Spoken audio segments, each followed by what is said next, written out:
Where do I get that title belt too for guest of the year? I know we got to give you an award. Make a fucking belt. We should make a belt. You know how many freaking mooks I had to talk to on the fucking web to fucking get that shit? All right, ladies and gentlemen, Brian the Kid Count is on set, so I had to send out the bat signal. We got the 2017 Guest of the Year, Theo Vaughn, up in the house. Ooh, Gucci gang, son. Gucci gang. Even text Gucci gang. Good to be out here, dude. It's good to be had, man. This is the gayest little microphone. It feels like It's all up in your grill. Oh, it feels like the weakest one-armed black kid is trying to give me a hug. That's what it feels like, dude. Like if you go like this, go black skeleton. It's so like, whoa. Somebody feed this boy and then bring him back to the hug ring, you know? Because he ain't ready for fucking real two arms. This dude ain't ready. Hug him with one arm. He's not ready. You didn't want to sit in Brian Count's seat. It's a little too close. Yeah, it's a little awkward close, man. too, huh? Yeah. Two men sitting forward in chairs. We got to turn to each other. And they slowly start turning. I can tell that when I first came in here, they're a little more straighter. And then over the years, they just keep turning to Brian, each other. Man, that's Brian. So y'all Brian. fucking just morph into one idiot. Yeah, Brian wanted to be close for whatever reason. So, yeah, I feel like I'm in business class over there. That's what I feel like the whole time. But thanks for hitting me up, and thanks for having me in. Yeah, Guest of the Year, man. Yeah, big deal. It was exciting, dude. It was exciting, and you edged out Chris D'Elia barely. Yeah, his fans are not happy. Probably not. Sending us some hate. Were they? You know how it goes. Yeah. They call him Daddy. Oh, they do? Yeah. Oh, that's interesting. The babies, yeah. That's going to end in court. What's been going on, man? You had a show last night? Yeah, I had a show last night. Thanks to your voters, man. Thanks to your listeners and the people who voted. That was nice of them. So, of course, appreciate it. You killed it. I had fun coming in here. You did the work. Last night at Comedy Store, I had to cancel, man. Just under the weather, and I leave for Portland tomorrow. So I just had to get better. I was hoping I'd see you. The lineup was insane, man. Yeah, y'all's lineup upstairs was really good. Nutsos. It looked like, you look like you're holding water in the face a little bit. Yeah, a little bit. Are you? I'm sure. Are you on creatine? No, no, maybe just carbs. I don't know. Are you on creatine? We used to have a stepdad. He was in the war, right? And he made my sister get on creatine because she was real lazy, dude. He thought it was going to help with like laziness. So she was just lazy and fucking on creatine. Did she just get all bloated and shit? Yeah. But it didn't help anything? She said, honestly, dude, my sister's pretty wild. She got strong, huh? She said she felt like her body turned into a waterbed. That's what she said. Because she was, I guess, just holding water. It does hold water. And she would sleep more then, you know? Wow, yeah. So it kind of did the opposite? Just that comfort, yeah. You ever been on that creatine?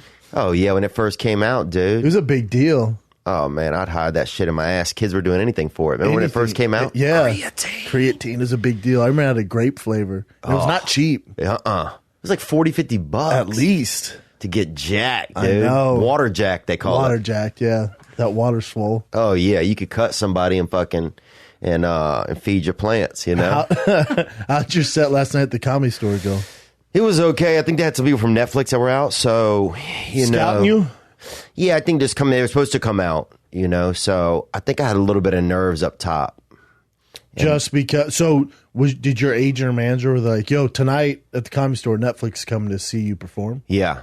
Yeah, when they were supposed to come right before the holidays and then they couldn't, so then they came, allegedly came last night. But, so I was a little bit nervy up top, and I wish I would have been. But then once I settled in, I was real comfortable. Once you hit the stage, you're good, right? It's just before?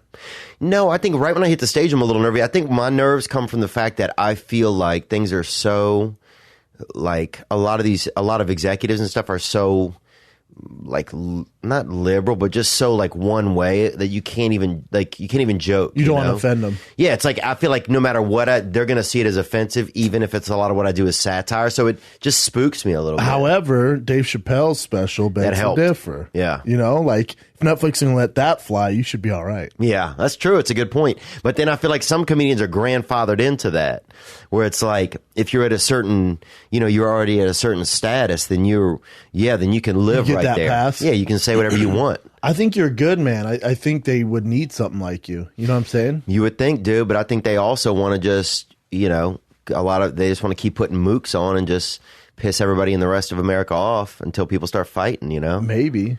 So, You were just like tense because sometimes what happened to me, like I did this thing for the Golden Globes. Oh yeah, on the red carpet. Yeah, I saw your shoes on your Instagram. Yeah, thanks, Doug. But I was a little nervous before that. I'm like, why am I nervous, man? It doesn't make sense why I'm nervous. I would be. I was nervous for you, bro. I really was. I was like, damn, dude, this guy's going to fuck it up. No, I'm never worried about that. It's just, I don't know. I don't know if it's nerves or sometimes I think people get confused with nerves and excitement. Right. Like I was excited to do the show. Yeah. But then like I've been thinking about, because I have my big show in Boston, the Wilbur Theater. And it's like, God, I hope I don't fuck it up. Well, why would I fuck it up? Right. I've done this show how many times? Yeah. I mean, I have new bits in it, but I've done how many? Why? And I've never messed up one. Why would you even plant that seed? It makes zero sense. Yeah, that's a good point. Yeah, maybe I'm planting some of those seeds myself, you know? I just wish that I could figure out why some things I go into and I do not have nerves and other things I go into and they do show up. Because you care about it. Yeah. Because you want Netflix. Yeah.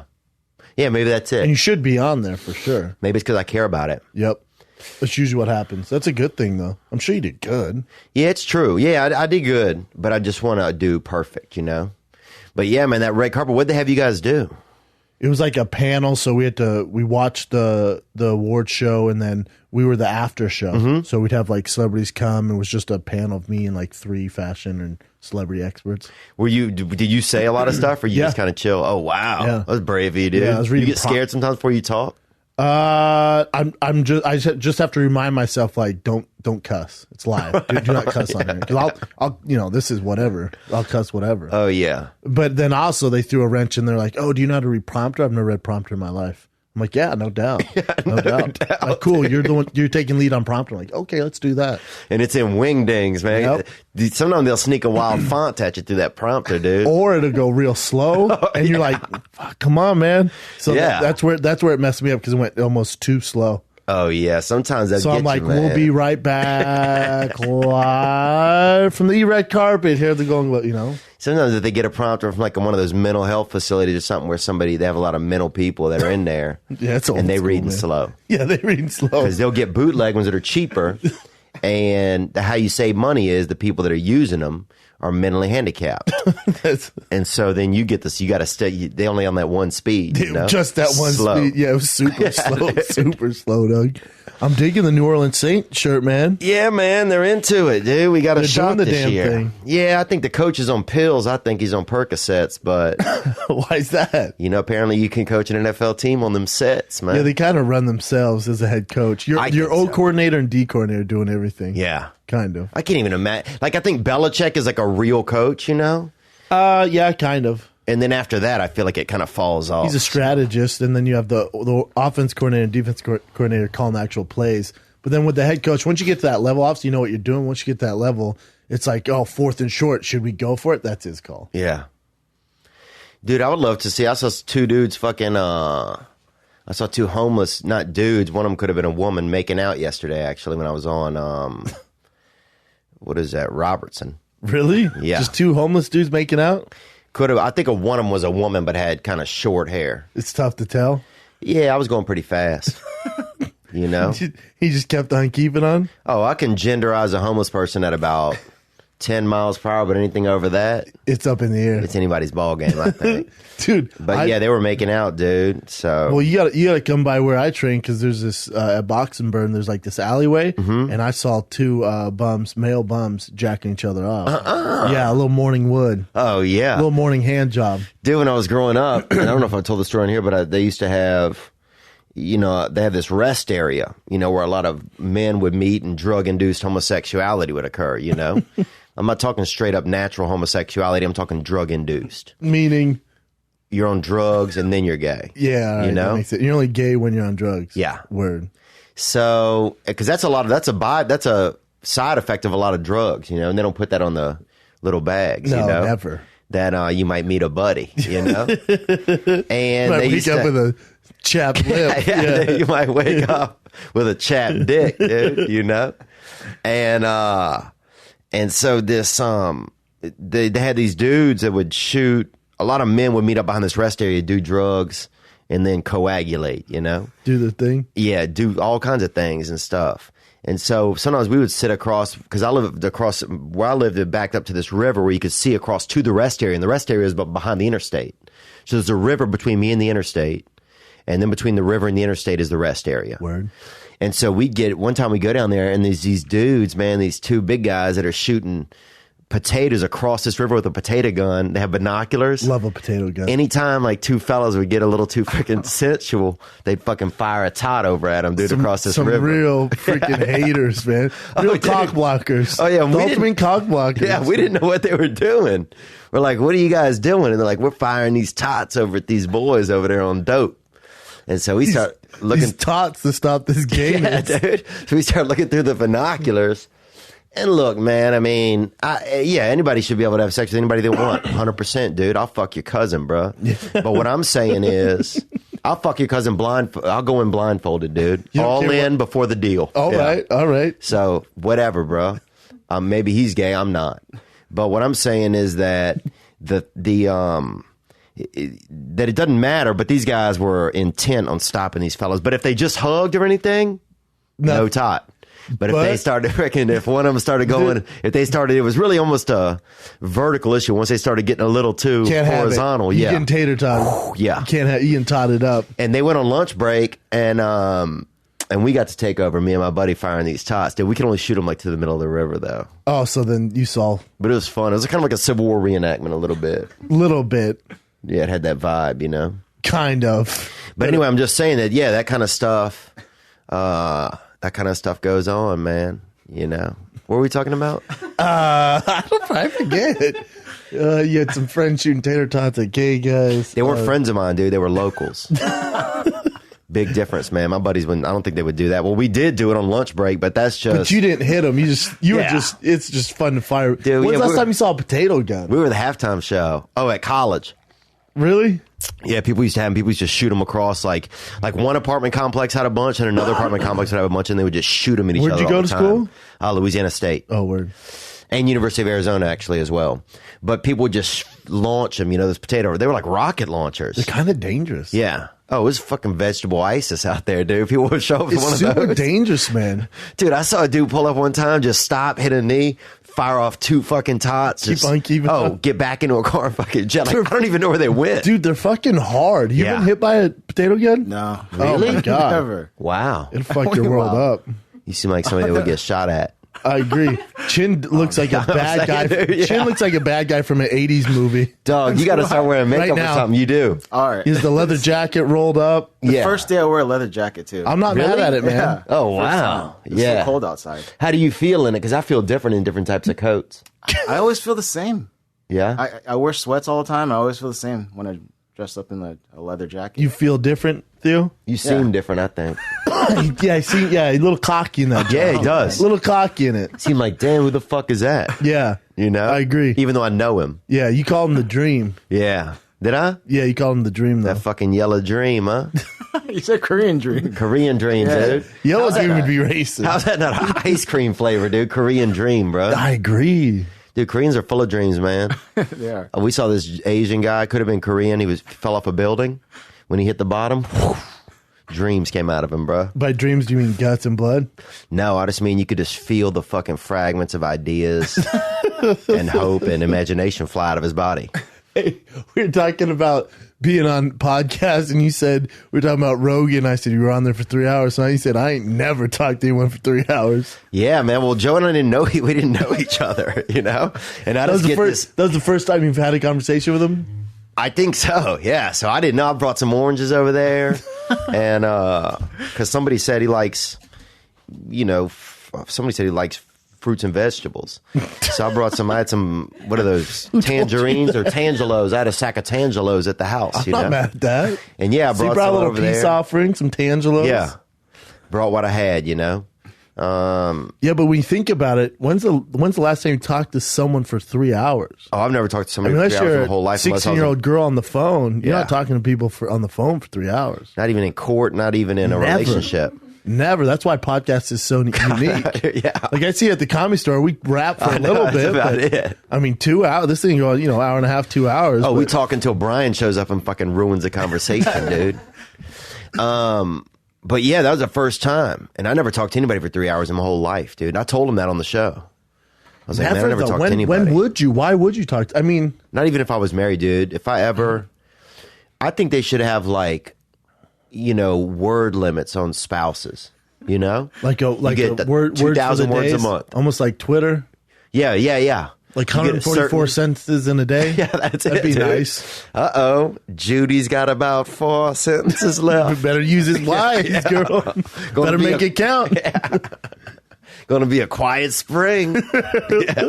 Hey guys, come over. Barb already used up all her words. So ridiculous. But that would be, I think in the future we'll have stuff like that, man. You think? Dude, I was thinking yesterday about virtual reality, right? And I was thinking, because to me, one of the biggest problems in America is you have people that just live in different universes, right? Like I would never, like a lot of people where I'm from are gun owners, and they want guns and they like guns, and here people are like, no way, no guns. A little more liberal, yeah. Yeah. So, and I get it. Like, yeah, would you have a gun in fucking Beverly Hills, dude? Fuck no, bro. It would weigh you down. It would look weird in your pants, right? Oh, you're talking about concealing a weapon. Yeah. Yeah. I mean, at home it makes sense. Right. To have a gun at home, it's a little different because then you're protecting your home. Yeah, but you don't be Walker, Texas Ranger with a gun in your pocket in Beverly Hills. That's always weird to me. People carry guns. People that carry makes guns. Makes me nervous. Right? Yeah, it makes me nervous. But even just to have a gun or to see guns around in Beverly Hills would be crazy. Crazy. But then you go to like, you go to New Orleans and then not to have a gun, not that crazy, To have a gun in your truck, have a gun sitting there, have a gun nearby. I feel like that's the South, right?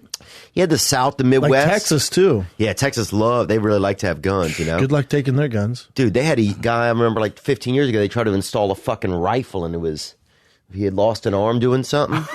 They were making like a RoboCop with just a... Yeah. And dude, he lost an arm doing something crazy. I think somebody threw something and he tried to catch it and it was something heavy and he was already like on a raft or something and it just took his arm off. Damn. Like some idiot threw him something real heavy and he grabbed it and caught it, but then it just kept going, ripped his arm off? Fucking took his arm off, dude. But he caught it. He caught it. That's the good point. But they were gonna turn that into AK-47 or some shit? He was trying to get a rifle. God damn. He even apparently got in touch with the rifle, Smith & Wesson, one of these companies, and tried to get him to install a rifle into his bone. That'd be sick. Super dangerous. That'd be sick. That'd be dope. He's super dope. How did your last surgery go? Still rocking it? I got that nose surgery last time. I got the hair. I know you got the hair. The hair looks good. It's coming in. Well, here's the thing. I got some of my mullet taken out of the back and put into the front right here on the rim. Yeah, I'm not mad at that. On this cusp. But you've never had an issue. It's not like you were losing your hair. No, I just want that front mullet. All right, that works. Because nobody's got that. You had a nose job? No, I didn't have a nose job, dude. I'll take one if you want to put money in. Like a GoFundMe for a nose? Yeah, it'd be so crazy, but actually it'd be too weird. But I couldn't breathe at night. When I would go to sleep at night, my nose, I couldn't breathe less and less. You ever wear one of those strips like an asshole? Oh, I'd wear 3 of them. They don't work, right? Oh, they worked for me, dude. Really? Oh.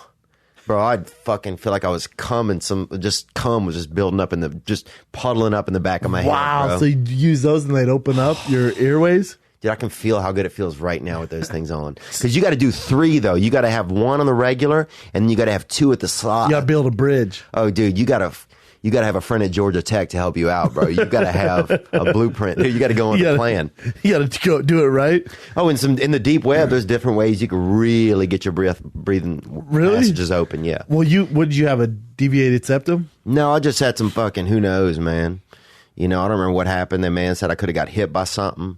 I remember somebody threw something at me once, but it knocked me out. I don't remember what it was. Damn. And then I remember what else happened, dude? Fell into something that was made out of cement one time, a headstone. We're jumping on different headstones at the graveyard when I was young. Fucking took one to the dome, dude. That might do it. Yeah, took a 70-year-old right to the dome, boy. And what else happened? But I don't know. But I felt like the devil was trying to choke me out at night because it would get less. Nothing worse. Nothing worse. And so you say you did or didn't have surgery? So I went in, and they put you under. I thought you were just going to stop in. No, you can't just stop in and fix a nose. And I'm like, yeah, unique nose too. Yeah, and they went in, dude. They went in there. And that man got in there, and I was asleep. Which I think's a little fucked up. I'd rather be awake and see who is in there. You don't want to be awake for that shit. I don't want to be. I mean, I don't know these people. It's true. You can You let never somebody know. you don't know get inside your body while you're asleep, dude. It's illegal. It's assault, brother. Yeah. Yeah. So what I was worried about was, just what would happen. And I went in there, and he said it was a mess. Really? But they get in there and they like shave down like parts that are way up in here in the top, so you don't see anything. You couldn't notice it. But he said there was a lot of scar tissue in here that they could cut and just stuff like that. But I can. How long ago was that? Dude, I blew a fucking bat wing out of one of my noses one morning. Dude, it was a booger that honestly weighed. After the surgery? Oh, a gold miner would have fucking turned it in for cash, bro. This thing was huge, gelatinous. Yes. It looked like an embryo for something. After the surgery, you're saying? Yeah. Dude, I had nose surgery and they had to put brackets in my nose. And Really? then they had to use stitches to keep the brackets in. Yeah. Because I shattered my nose all sorts of places. From a fight? From a fight, Oh, from that an would elbow. hurt. Oh, it was the worst. So I'm on painkillers, get an addiction off of it from dude, I'm on addiction of painkillers after the nose surgery. But then they went in. I had these brackets in my nose for weeks and weeks and weeks. Then they're like, "Yeah, come in. We got to take them out." And I was so scared for them to take them out. And they just snip the stitches and pull it, and like this thing like this big comes out of it, and it felt so glorious. Ooh. Oh, it felt nice. Yeah. It felt like a candle coming out of your nose, Oh, damn, boy. like a big old candle. That'll make you spray out, dude. It was glorious. It's kind of wild, though, different ways you could really come if people really could master the use of different canals in their body. Agree. You know? Like that was damn near close to a sex orgasm. Dude, I took a big orgasm. dump on ecstasy one time and almost came. I've heard that before though. And that's pretty wild, you know? It's a little scary. Did you make you feel a little homoerotic? Like, You can feel the squirrels run a little, you know? what do you mean? Yeah, it makes you feel, like Gives you the men might know you. butterflies. Like men might be trying to get to know you, Yeah, I hear you. I think. But what else, man? We're talking with MJ. She just got back from Europe. And when she went to Amsterdam, I said, "You saw the girls there?" She almost got her phone taken because they're trying to film the girls Oh, really? because she can't do not her. Oh, in the red light district. Yeah. My friend took my phone to take a photo of me, like, in front of the girls. And this girl came out and, like, almost, like, attacked us and, took my phone away. Yeah. That's a known thing, I thought. Like, you're not supposed to take photos, but my friend, like, insisted on it. So, Is there signs saying no pics? it could be in Dutch. I don't read Dutch. I Yeah. think there'd be like a It was picture just of a camera. With yeah. Like a hooker beating a woman with Yeah. a camera. Yeah, for real. Like a girl taking pictures and the hooker like this. Like a sign or something. I'm not from there. Also, you're a girl. If you were a hooker, do you think you'd want? Well, maybe it's part of the culture. Like people love it. I guess that's a way to look at it. Have you ever been to Amsterdam? Yeah. I feel like you get in some weird shit in Amsterdam. We went to a sex show. I took my girlfriend over there, and we went and watched this sex show. And it was the main stars were out. I guess it was like a flu going around, and so they had some real third stringers on the wheel. They had the B team. Oh, dude, they had the fucking water boy and his female cousin in there, you know? I mean, this is something in your country they probably would have ate these people, Chin Yun. But here's what I'm saying is that it was like a lazy Susan, right? And so you get in a little room that are all around this lazy Susan, and your little room has a window that faces. Wait, what's a lazy Susan? A lazy Susan's like a thing that spins around that your grandmother had, like if you opened her drawer. Okay. And you would spin it. Yeah. So there's windows all around this lazy Susan. Yeah, there's windows all around this lazy Susan. And you go in and you get your little booth and you can go stand in there and watch it through your window to see the lazy Susans. So you can see a few other people kind of vaguely who are in their windows. You can't see them doing like jacking off and nothing. You can't see them, but you can guess that they're probably jacking off. Okay. And then you can see it a little bit in your head, in your imagination. Yeah, and then what was going on the... So I was in there. the show. Oh, it's too fucking... I mean, it was like the guy could barely even fuck, dude. It was like he had just won like a fuck drawing somewhere that he never thought he would win, but he did all the entries. And it was like he was fucking somebody. It was like he was fucking somebody he knew he wasn't supposed to be fucking, It's like the first couple times, like you ever pierce yourself, but you don't put it all the way through the first time. You just kind of keep checking for where it's okay. That was this dude, bro. It was like. He's just trying to figure it out on the fly. Oh, yeah. He has a This guy crowd. was, he was just working freelance, man. And the girl was not hot? Oh, the girl was not hot, bro. And then here's the crazy thing. Then I didn't want to watch them fuck. No, I wouldn't either. You have to stay in your little cage until he finishes? No, please no. Please no, dude. Please no. I don't want that.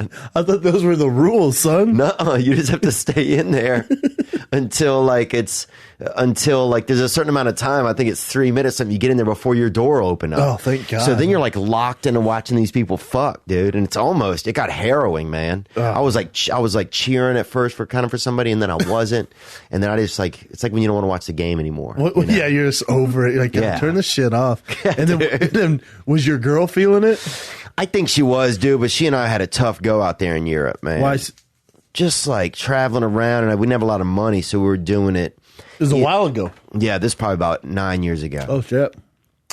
And we were traveling around, backpacking and staying out at campgrounds and shit like that.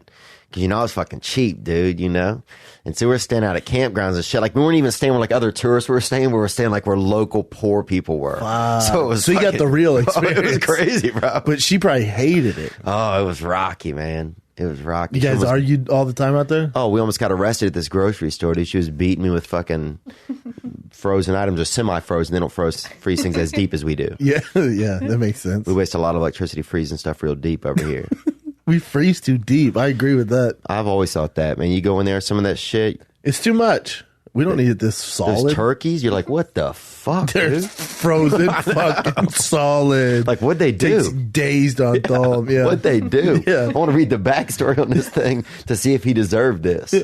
Because they'll have those birds. It's unbelievable. Yeah, man. So that you and that girl when you got back, did you break up with her? Yeah, I remember the last moment really of our relationship was I was at the bottom of one of those moving staircases, escalators, and she pushed the fucking luggage. We have one of those smart carts. Yeah. And I was yelling something from the bottom, and she just pushed that motherfucker right down the escalator. Oh, she's spicy. Dude. She's spicy. Yeah. White girl? Yeah, pretty white, man.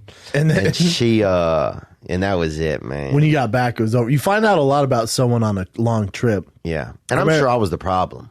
Maybe. I'm sure it's both. Maybe just didn't mix. Probably two good people just didn't mix. Especially it's stressful, no money, you're traveling around Europe. Eating bread. You watch this mutant fuck this other thing. That didn't help the cause. You're probably not experiencing the fine it was bad, cuisine of the It was like watching country. the Browns and the Giants play, dude. Yeah, it's watching a bummer. them fuck. It's a waste of your It was time. like, Jesus Christ. It's not even raining and they're playing like it's in the rain. People have umbrellas and shit. Like it's not even fucking raining. What the fuck, man? But yeah, man, I had a wild holiday, man. I had some pheasant or something. Have you ever had that? No, I don't eat a lot of gamey food. Yeah. Rogan and Brian talk all day about pheasant. Yeah. Did you go back home? Yeah, I went back to Louisiana, and it was, I've never been anything up in the dark arts like a pedophile or anything like that, and I don't believe in that kind of shit. If anybody's out there doing that, shut it down. But I do. What is it? Pedophiles. Oh, yeah. Dudes that trying to Pedophiles. party with children. Yes. But I'll say this, dude, if you're eating pheasant, dude, there's a party when you cracking into this little thing. You're like, this isn't what God wanted for us. It's not, right? No, have you ever had them? You've had them. No. Come on, guy. I'm surprised Chin's never had. No doubt, dude. Chin eats sushi from 7-Eleven. Oh, dude, you've had it. Oh, then. Ralph's. Yeah, then you've had it. You just don't same know shit. it. Yeah, you've had it. Bro, So pheasant's a baby bird? Yeah, man, it's something. It just was killed early, it seems like. You know what I'm talking about, though? That's Quails. like veal too, right? Yeah, veal's the same thing. I'm like, That just doesn't seem right to me. yeah. Yeah, they don't let it move and then let's fucking eat it. God, it's wrong. And you're eating the hips and butt of it, really. Yeah, it's so fucked up. Yeah, people make So it. fucked up, man.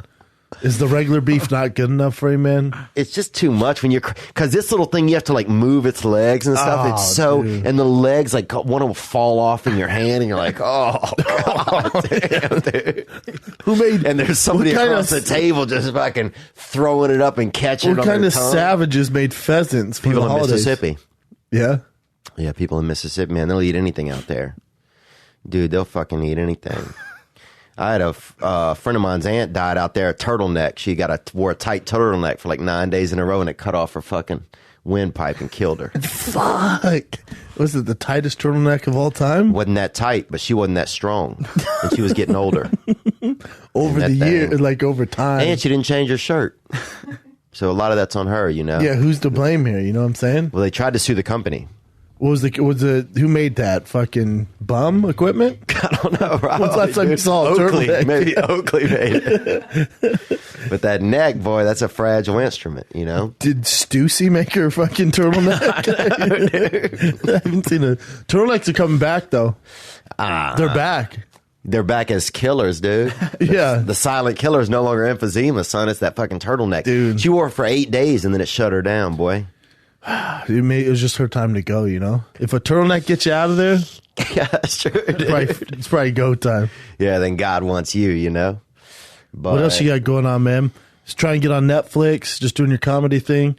Yeah, Podcasting's going good? Yeah, podcast this past weekend is going good. We just got our highest listenership last week. Sick, man. That's really good. We got 23,000 listeners Per episode. on last week's That's episode. great, man. Yeah, I think it's our highest one. And it's you and who else? Just me. Wow. So it's just me talking about like basic life suggestions for struggling males, you know, men that are out there in the dark arts, jerking off, crying in their truck, and anything else you can think of. It's tough these days for white males. Oh, yeah, we're just yeah. So you're kind of the voice for them? I don't know, man. I don't even know what I'm talking about. But you know, I feel like I'm just trying to share what's going on, you know. I told you I told you at the Comedy Store when I was in Buffalo, I was talking to the manager and he's like, dude, who should we bring in here? I'm like, you guys you gotta get Theo in here, man. Oh, thanks, man. Gotta get Theo down here. All the clubs, like, who's the funniest one? I'm like, you gotta get Theo in this bitch. Thanks, yeah, man. You'd kill it, man. Yeah, I appreciate it. I told you I used to be friends with JP Losman, who was quarterback up there. That's right. And we used to go up there, and he was like the king. He's from Tulane. Yeah, he went to Tulane, and and actually went to school in Venice, out here in Los Angeles. Did he really? Yep. Makes me like him even more. Yeah, we used to be buddies. Nice guy. I haven't seen him in a while. He moved to New York and got into real estate. After the Bills? After the Bills and right before the stock market crash. So who knows? He's really... Sound like it could have been a tough decade for him. Yeah. Would you go up to Buffalo and party with him? You guys go down like Brooklyn? Yeah, I went up there. We had a good time. I think I went up there 2 times, and we had fun. Yeah, it was just a neat experience just to see somebody you know like get to be a quarterback in the NFL. How'd you know him?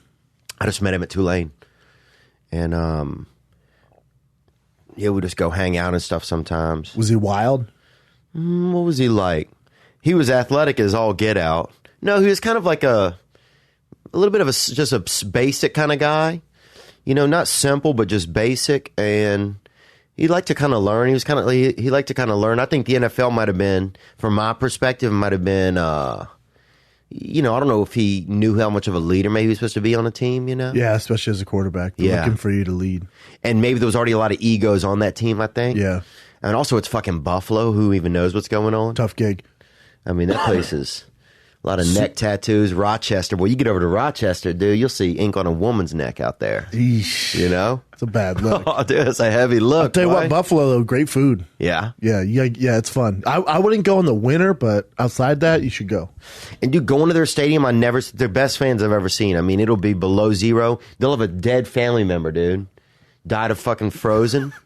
They just tie him to the truck and go into the game. They don't give a fuck. And they start tailgating at 7 a.m. Yeah. The people in my crowd were like, oh, we're off, man. We got to get going. I'm like, why? Like, Bills game tomorrow. Home game. I'm like, okay. All right, cool. They're like, well, we start at 7. And it's blizzard. They don't give a fuck. Different animal. Ralph Waldo Emerson. What's that stadium called? Ralph Waldo Emerson Stadium. And they love it, man. They love it. And then when the Bills got in the playoffs because Cincinnati... when Dalton helped him get in the playoffs. Dirty Andy threw that 70-yarder. Yeah, Dirty Andy, the ginger. The red ginger. Yeah, whatever he's called. What the fuck he's called. Dalton helped them get in the playoffs, so then the Bills Mafia donated hundreds of thousands of dollars to his account. Yeah. to help him keep playing. Yeah, to like his just wanted to keep- GoFundMe, or I think it's his organization, or the fuck it is. Yeah. That's how crazy they are, though. It was another season for Andy Dalton.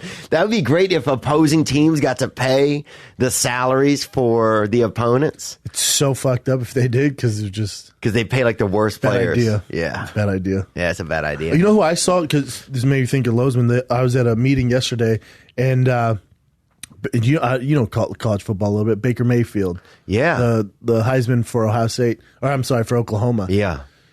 He just lost to Georgia. I'm a big fan of him because he was a walk-on, right? Oh, So he wow. was a walk-on at Texas Tech, and then he was a walk-on at Oklahoma. He's the first walk-on ever to win the Heisman. Oh. I didn't realize how small he is. So I'm waiting for the elevator. I'm finishing this meeting, and he's next to meet with these people I'm meeting with.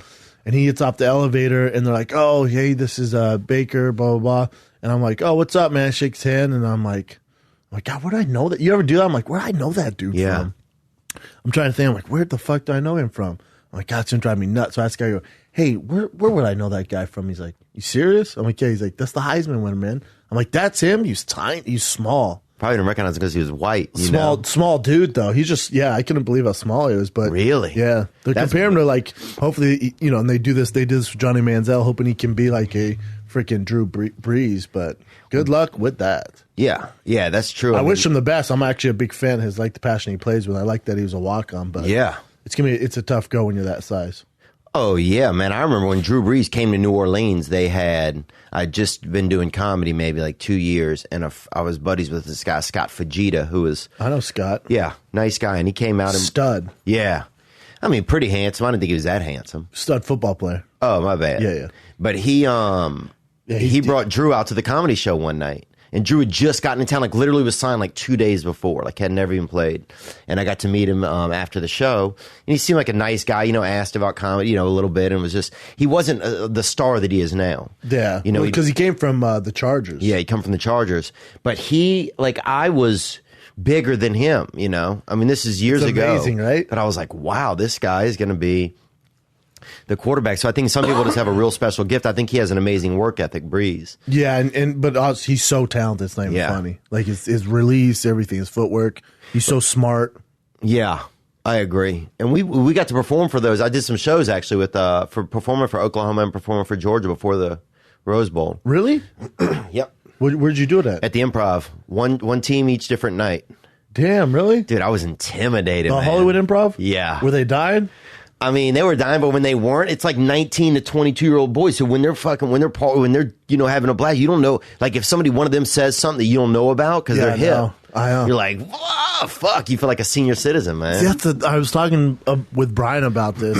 Is so weird. You look at the people who are like uber famous on YouTube and Instagram and Twitter, and they have this young following. Like Selena Gomez, the most followed on Instagram, whatever, has like 40 million followers, 50 million followers, but she's so young, and this young crowd came up with her because all those kids are on social media. Yeah. So if you don't have if you can't figure out a way to relate to that young crowd, it's gonna be tough to compete with those big stars, man. Right. You know what I'm saying? So even with those college kids, but your material will relate to them. Like you don't need to be. Yeah, but some shit they just don't think's cool, Well, if you would have talked politics, you're gonna lose them. Yeah. And if you talk for too long, if your sentences are too long, you lose them. Their attention spans, Yeah. I mean, they would be going back into the phones or disappear. But it was crazy. Like the Georgia team was way wilder, and the Oklahoma team was a lot more organized when they sat like we're in the place. That's so interesting. But we walked in, and like the Georgia team's on stage, like just rap battling each other, because they just got there before, and there were some microphones. All brothers too. Yeah. I mean, these guys are going at it. It's Georgia, besides the quarterback. Yeah. It is. It was like 6 white guys, like a little bit scared, kind of towards the front. Yeah. And the quarterback, I guess. Yeah, the freshman quarterback is trying to not fuck it up for him. But it was fun, man. It was fun to just kind of be around those guys. But it was intimidating if there were moments where I lost my footing a little bit, or even just a couple of words, because it's just all You'll dudes. lose them. Yeah. And you'll lose them, right? Yeah, and it's all like tough dudes. You don't even know how to do anything but just fucking. Do you have a memory where you just bombed? When you're bombing, you got to dig yourself out. Have you ever had one where you don't get out? Yeah. I got two of my crazy memories. One time, some dude laughed so hard at the show, he came out of the closet to his buddies just right in front of him. Swear to God, he's just like, I'm gay! It like fucking literally like jarred something in his in his stem, you know? And his buddies are like, what the fuck, dude? It's right up by the front. You made him laugh so hard, he just admitted he's gay. One of his buddies spit milk or spill it on, not milk, beer. Yeah. You know? I'm gay. Yeah. And his buddies are like, what the fuck, dude? And it was awkward because it seemed kind of real. Yeah. So, I mean, I've had people say a lot of stuff. You're like, that guy's retarded.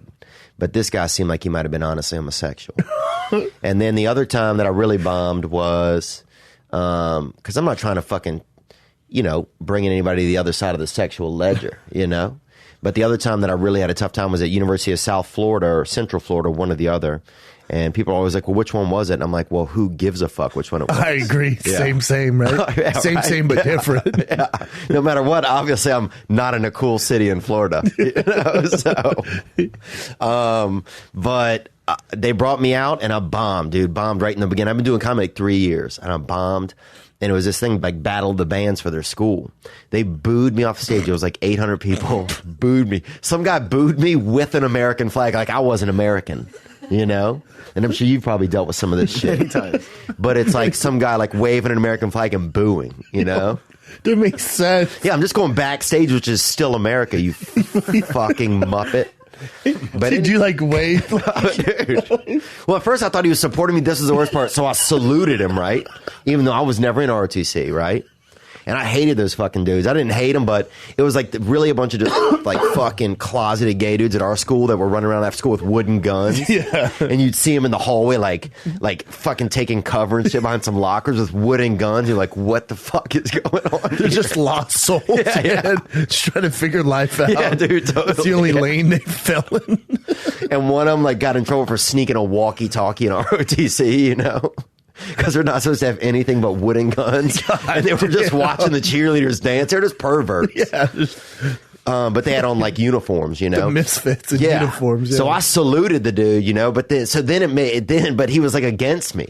Yeah. And I was like, fuck. Because then I was like, oh yeah, we're buddies. And then he was fucking against me. Yeah, that doesn't help. So I had to go backstage. Well, what they didn't know was I was emceeing the evening. So I had to come back out on a stage 5 more times between each act and introduce the next act. Every time you come on, would they boo? Oh, they boo every time. Until the 4th time, it became so funny that they were doing it every time that then it like gave me a chance to like get back in their graces. Yeah, you're you like, know? all right, cool, man. Like I'd been pushed so far down. They're like, fuck no. And by the 4th time, that became the gag. A lot of comedians, especially this day and age, won't do colleges anymore. Yeah, I won't do them. campus. Because you go to like the thing and it would be... They Am I censor you talking a too little much? I bit. feel like I'm monopolizing the conversation. Not at all, man. All right. No, please. That's why you're here. But yeah, you go there and it's like some little dude or woman. It's somebody who's gender neutral. And they have, you know, a little bit of hair, but it's like kind of a mustache, kind of a like woman's haircut. Yeah, it's tough. And it's like they have a couple diseases you haven't heard of. And they're perfectly round. They're not even any... So it's like as long as you don't offend them, right? And they're going to die soon. Which is going to be tough. Yeah, which is going to be tough. Fucking right? tough. Yeah. So, Yeah, But a lot of comics won't do college campus anymore because it's so freaking... It's a rough culture out there, man. oh, but College Ben campuses. Shapiro is the only one who can go in and do it, I feel like, you know? I feel like D'Elia could do it. Yeah, D'Elia could do it. He has 'cause a younger audience. And he has enough of a fan base. If you have enough of a fan base, you can go do it. But if you're going in there like we're just going to bring a comedian, you are sitting duck. Bad idea. There was Black Panthers at a show I went to one time, and they didn't even have, this was like 10 years ago, and they didn't even have Black Panthers, you know? It was just like dudes who didn't have anything else to do. And they just one of them showed was up at your shit. asleep at the fucking snack table or whatever. You're like- I'm like, fucking, that thing's been euthanized, brother, you know? Maybe you should join the Mexican Student Union and just leave your buddy there behind, you know? Yeah, I don't... College campus is a tricky one, man. It's so stupid. There's one kid who's like dressed up like a Native American, you know, and he's like claiming all this shit. It's just so It's crazy. a weird... I feel like it's a weird time on college campuses for kids. Like trying to couldn't figure it out, imagine. trying to find their way. You can't fuck anybody you don't know anymore. They have Like to- when I was young, I remember fucking these people I don't even know who they are, you know? No, I mean, talking about college. Yeah. In high school. I mean, it's just what you do.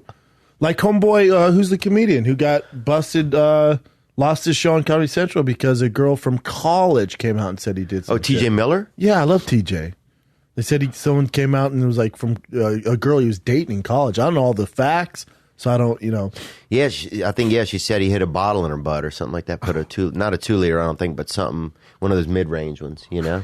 Yeah, like Not one of those little Coke ones you get, not one of those. no, like ones. you talking about the 20 ounce? Ooh, Yeah, the 20 plastic ounce. man, That'll get you. that's a nervous winter. That'll get you. Boy. How about I don't know if it's on your current events, Chin, but James Franco got busted with sexual assault now. Yeah. Right after he won his award, this girl tweeted out, but then she since deleted the tweet.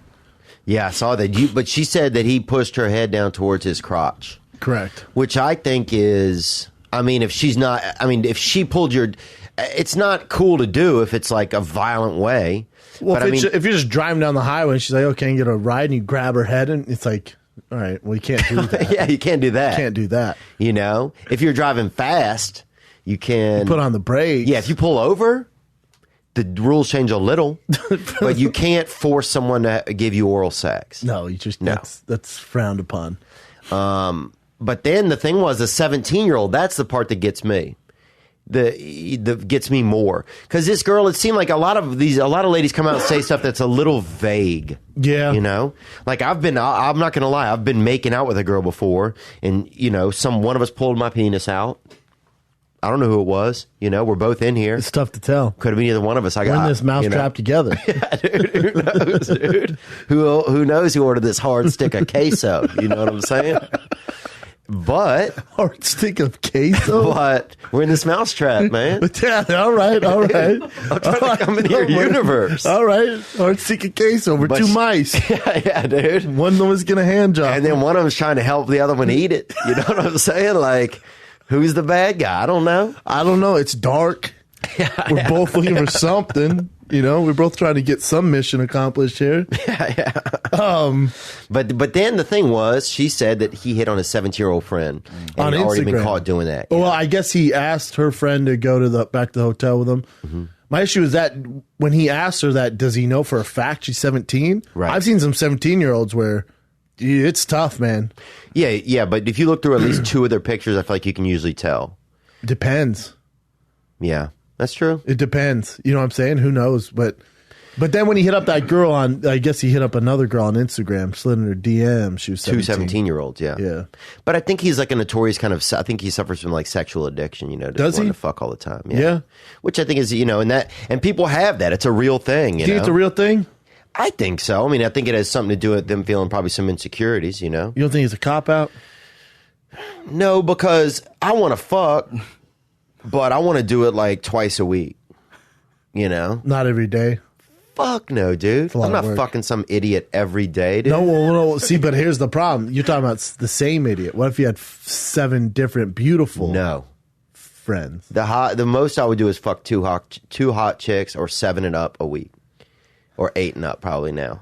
8 and up? Yeah, because I'm older and I'm not doing that 7 shit anymore. I'm an adult. Yeah, that makes sense. Yeah, and I mean 7 as in on a scale of 1 to 10. I'm not talking somebody that's 7. I already told you guys about that shit. Yeah, you don't get down with that. Like Terry And Crews. nobody should. No, that we frown upon that here at the Fire and the Kid. Terry Crews came out and said he had a addiction to porn and sex. Did he? Yeah. So he was jacking off nonstop. Oh my God, really? Oh, That queso stick. damn, boy. Cheesing it up, boy. Cheesing it up, bro. Dude, I can't imagine. When I hear that, I'm like, God, I don't know. Because if I were black, I'd jerk off all the time, though, if you had that sweet dick. that sweet old. Because I'm you talking pulling about the mic like this? yeah, me too. dude. That's like some fucking, like some black dude that's in was in a fucking, like a lumberjack accident. He got one arm, and he's trying to fucking choke me out. Chill out, Bernard. Bernard. Yeah. Why Bernard? Bernard is a safe black name, I think. Yeah, it Bernie, is. then it's kind of cool. Burn. Burns. If you like, Burns is Bernie. good. Yeah, it's good options. Yeah, I like that. We had a man. brother named Coincidence in our town. No, dude. you didn't. Yeah. Coincidence? True story. Best brother name I've ever heard. Coincidence? You ever seen the mom that named her 2 kids LaWasha LaDryer?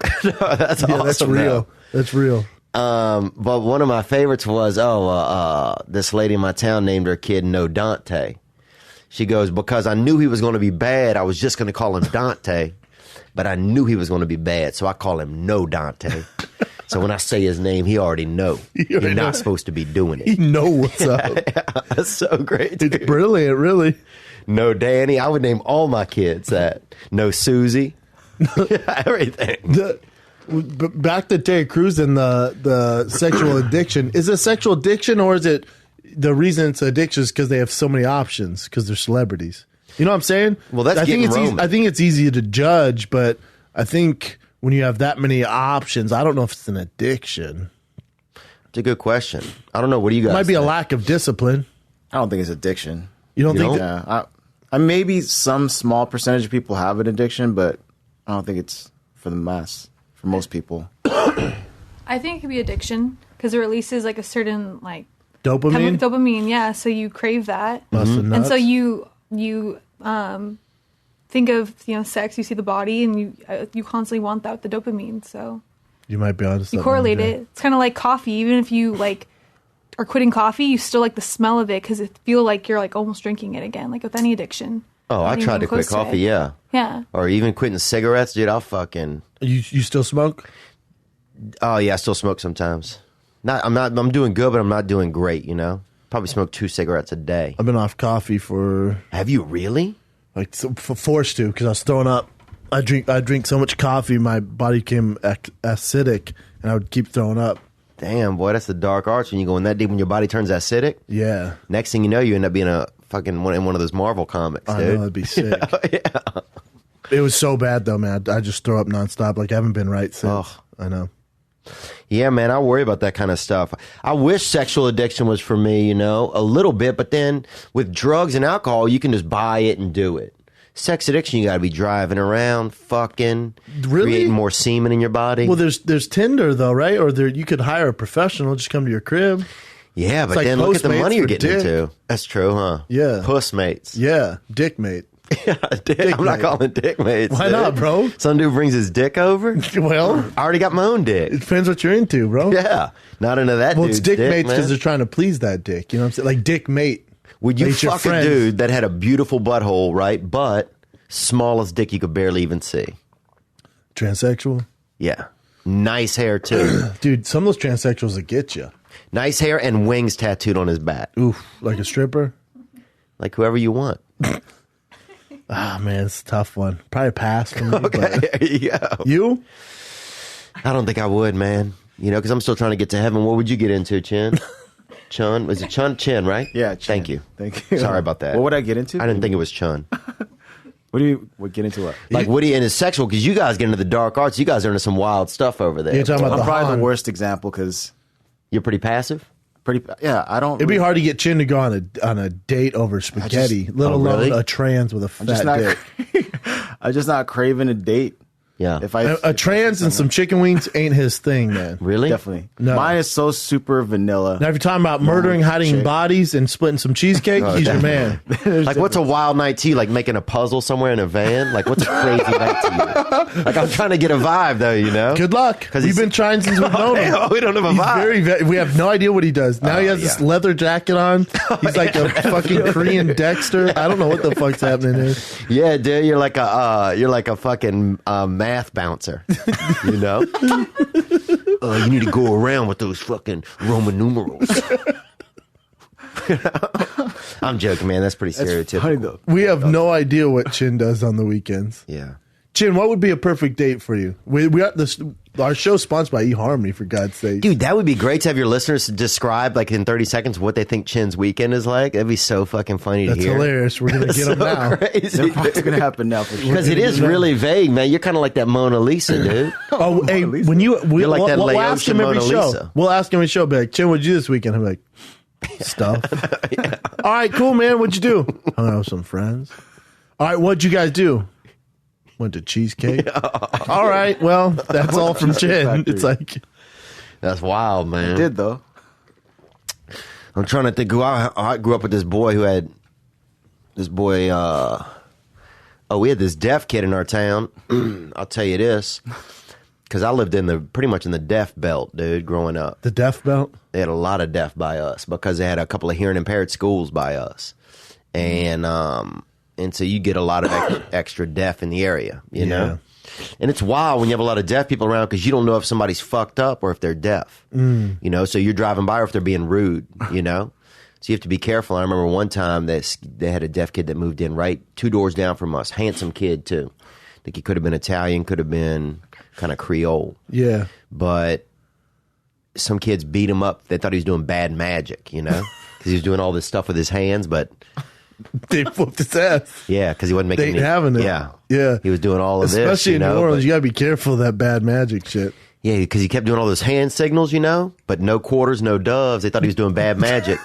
And they fucking beat his ass, man. Whooped his ass, man. So that's the kind of stuff that I don't like in the world, man, when people are, you know, just not trying to be a little more patient with each other. Nah, you know? the world's fucked up right now, man. Well, yeah, and it's like we're calling people out for shit that everybody else is doing, you know? It's like Hollywood for, you know, all throughout the elections and everything. And I'm not a big fan of politics, you know? I mean, we had dead animals in our ditch for like 7 years we complained about to the city, and they never came and got them. Yeah, but like You know? possums and stuff. Oh, no, bigger I like animals a than nice that. possum. No, this was bigger. Like what? I don't know. Armadillo?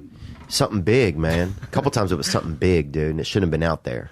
And somebody was throwing them out there for 7 years, dude. Like, literally, at one point, we just had a big stack of bones down at one end of our ditch. God damn. It could have been somebody who was working in the vets or somebody working with the hospital throwing stuff out in the ditch. Either way, it ain't right. It isn't. And we would call the city and tell them to come get it, and they never came and get it. So then you got kids out there throwing fucking bones at each other and just stuff that's kind of fucked up. And so I never liked politicians, you know, because I never liked that. Because if you were poor, They never you didn't helped get you anything. out. Yeah, if you were poor, you didn't get anything. Never. They didn't give a fuck, dude. Nope. There's dead animals, kids. There's fucking 2 kids playing hide and go seek in a fucking carcass out here, you know? And y'all don't give a fuck? Nope. So, but it's just crazy to me. Like Hollywood will be like, you know, all these politicians are creeps and pedophiles, and then it turns out Hollywood's all creeps and pedophiles. So it's like, you know, this shit's going on. Like if we can just all try to get a little bit more realistic and honest about what we're doing, And accept people have flaws? yeah. What the fuck, dude? You think people are perfect? No. You know who's perfect? Who is it? Oprah. I don't know, dude. Where's Stedman at? Next door, shutting the fuck up. Was he there? Oh, yeah, he was there.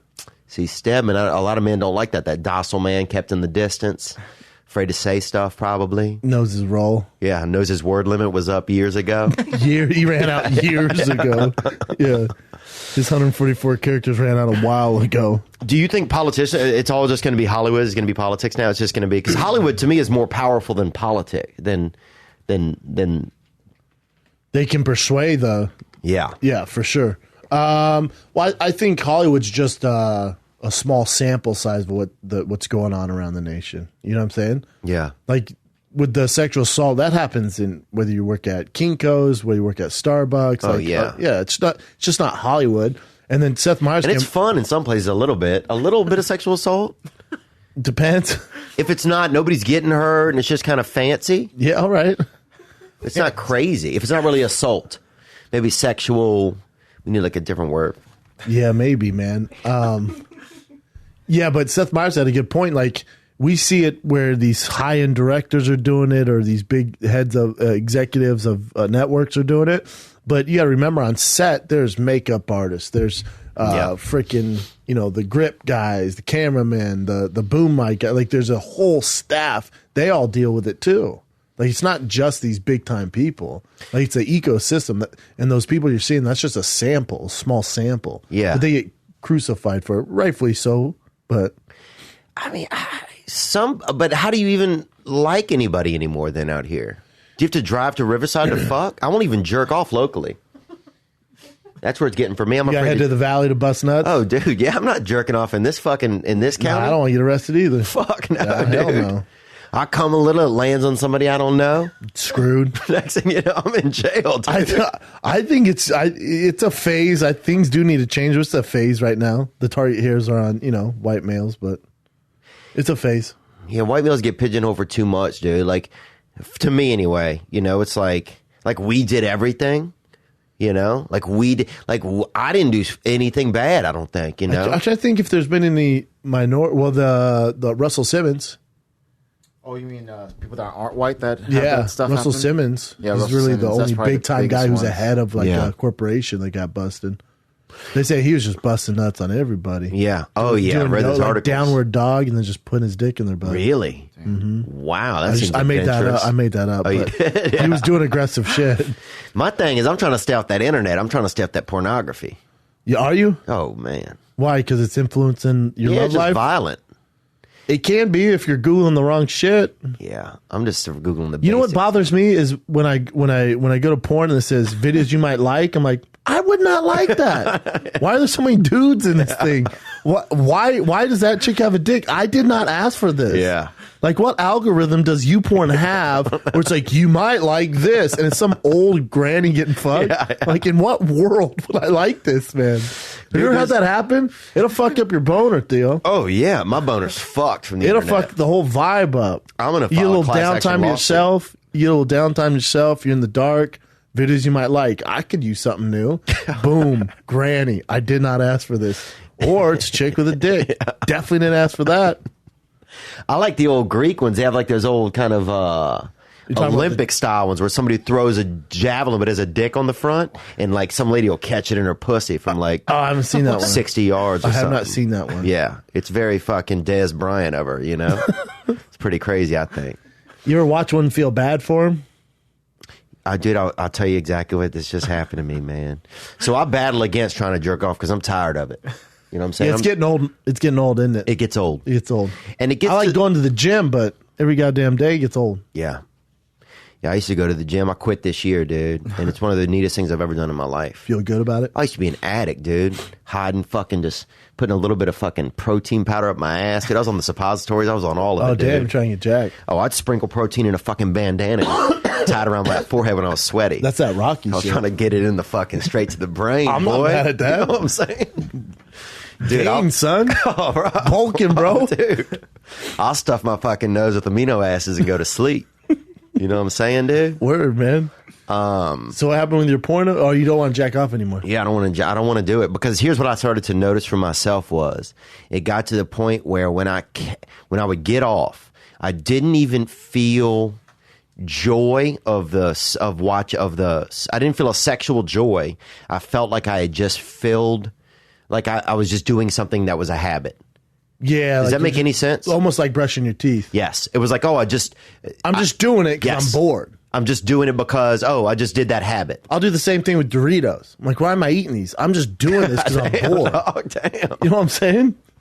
Or no? Wow, boy, yeah. You out So there. I'll eat a bag of Doritos. You'll jack off. But either way, when we both get done, I'm like, why? Yeah. I'm just bored. I don't need to bust nuts right now. I don't need this nacho cheese tortilla in my mouth. You know what I'm saying, Theo? This is where somebody makes a poster of us, and I have like semen dripping off my hands, and Of you have that nacho orange cheese. dust. Yeah. Yeah, but sometimes I'll just eat and drink because I'm bored. And then I'll watch that my 600-pound life. You guys ever seen that shit? You don't yeah. watch a lot of TV. But have you seen my 600-pound life? No, I haven't seen that. You guys seen it? It's self-explanatory, but people are over 600 pounds, and it's their life, and they got to get their shit together. And some people on there are like 900 pounds, 800 pounds. They're fucking huge. That's crazy. But then they'll show their order, and you would think, I see them, they're going to die any second. Yeah. I get hungry from it. Really? Yeah, I want what they're having. Damn. Yeah, they get pizzas, then they like dip it in the icing. They get Cheetos. They down Coke. Wow. And I watch. I'm like, I'm hungry as a motherfucker right now. It's 8:00. I had dinner, Wow. but I'm gonna eat. And are you able to fight off them urges, them late night urges and desires? If I have something coming up, yeah, like I'm busy now. Like I have to be on TV. I have to do comedy. I'll beat it. But I don't have shit going on. I'll Postmates that shit. Damn. So you do a lot of Postmates, huh? Yeah. Wow. Yeah, and I feel like they judge me. Like the other day, I got 3 tubs of ice cream when I was sick, living in my house. And he goes, "Here's your 3 gallons of ice cream, man." Ooh. Yeah, I was like, you know what? Fuck you, bro. Don't say it so How about loud. that, man? How about fuck you? How about just give me the bag? Who cares what's in it? Yeah, you know what I'm there we saying? go. Yeah, man. Dude, when I was growing up, they had this dude you could go watch him, not really jerk off, but you could watch him kind of feel himself in this video store.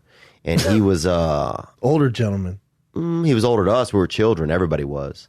But he was they had like these wild western doors at this place called Pat's Video, and they sold shrimp too, right? So the place was kind Shrimp of and videos? yeah, dude, shrimp Sounds like video. a dream. Oh, I agree. You get fucking Bloodsport and a bag Oh, of dude, shrimp? that's exactly what we got. Fucking right you would, Bro, bro. there was only a couple movies out then. It was all Jean-Claude Van Damme. You bet. Did they have Cyborg? I don't know if they had side. Oh wait, I don't remember what that was. All right. that was a little bit before me. Double Impact? Yep, they had Double Impact. They had American Ninja Warrior. I mean, they only had like 6 movies. Then outside of that, they had Shrimp. But then in the back, they had these 2 wild Western doors. And 21 and up. Oh, yeah. And we'd sneak over there sometimes, and they always have this dude in there, Mr. Ernest, who lived in our town, right? And he later on, we learned that he was a mentally handicapped. But he But he was... liked to jack off. Yeah. I mean, I don't think... He wasn't like dick handicapped. He was just mentally. Yeah, but wanted to bust nuts and work at the video store. Yeah, he wasn't working there, though. He was Oh, he just hung out back there? working for himself. Oh, this got weird. Yeah. Oh, so he just hang out in that 21 and up video. Yeah, he was hanging out Oh, I see what because you're legally saying. he could be in there. So to him, it was like, I can be in It here. was his Starbucks. Yeah, it was at Starbucks. It's There you go. Starbucks. But he had a bicycle that had a baby seat on the back, because somebody giving him a woman's bicycle. And back in the day, now you pull your kid in this little carriage and all this shit, and he's in a fucking safety cage with these roll bars. Hell yeah. Dude, when I was young, you was buckled in with one fucking buckle, Maybe a in a helmet. plastic seat with Yep. no fucking sides. Going like this, yep. No helmet. This is before helmets, dude. Where if you got hit by something, your dad was in a fucking wheelchair forever. Word. You know? Back in the fucking when shit was legitimate. Not did these you- pussy ass dads with a fucking bike helmet on. I would much rather have a dad that's mentally handicapped from an accident locally than a dad who fucking and then ever see my father in a fucking bike helmet. Like a and you boy. can tell your dad that. Come get it, Dads. Oh, there's nothing. My dad put pegs on his bike, and me and my brother would stand on the Oh, see, back. that's cool. What's up, There you dog? go. That's way dangerous, Put those dude. pegs on. Hell yeah, it was dangerous. Dude, this girl, Chrissy Hunt, in my neighborhood, lost her second toe to those fucking standing on that barefoot. That was her issue.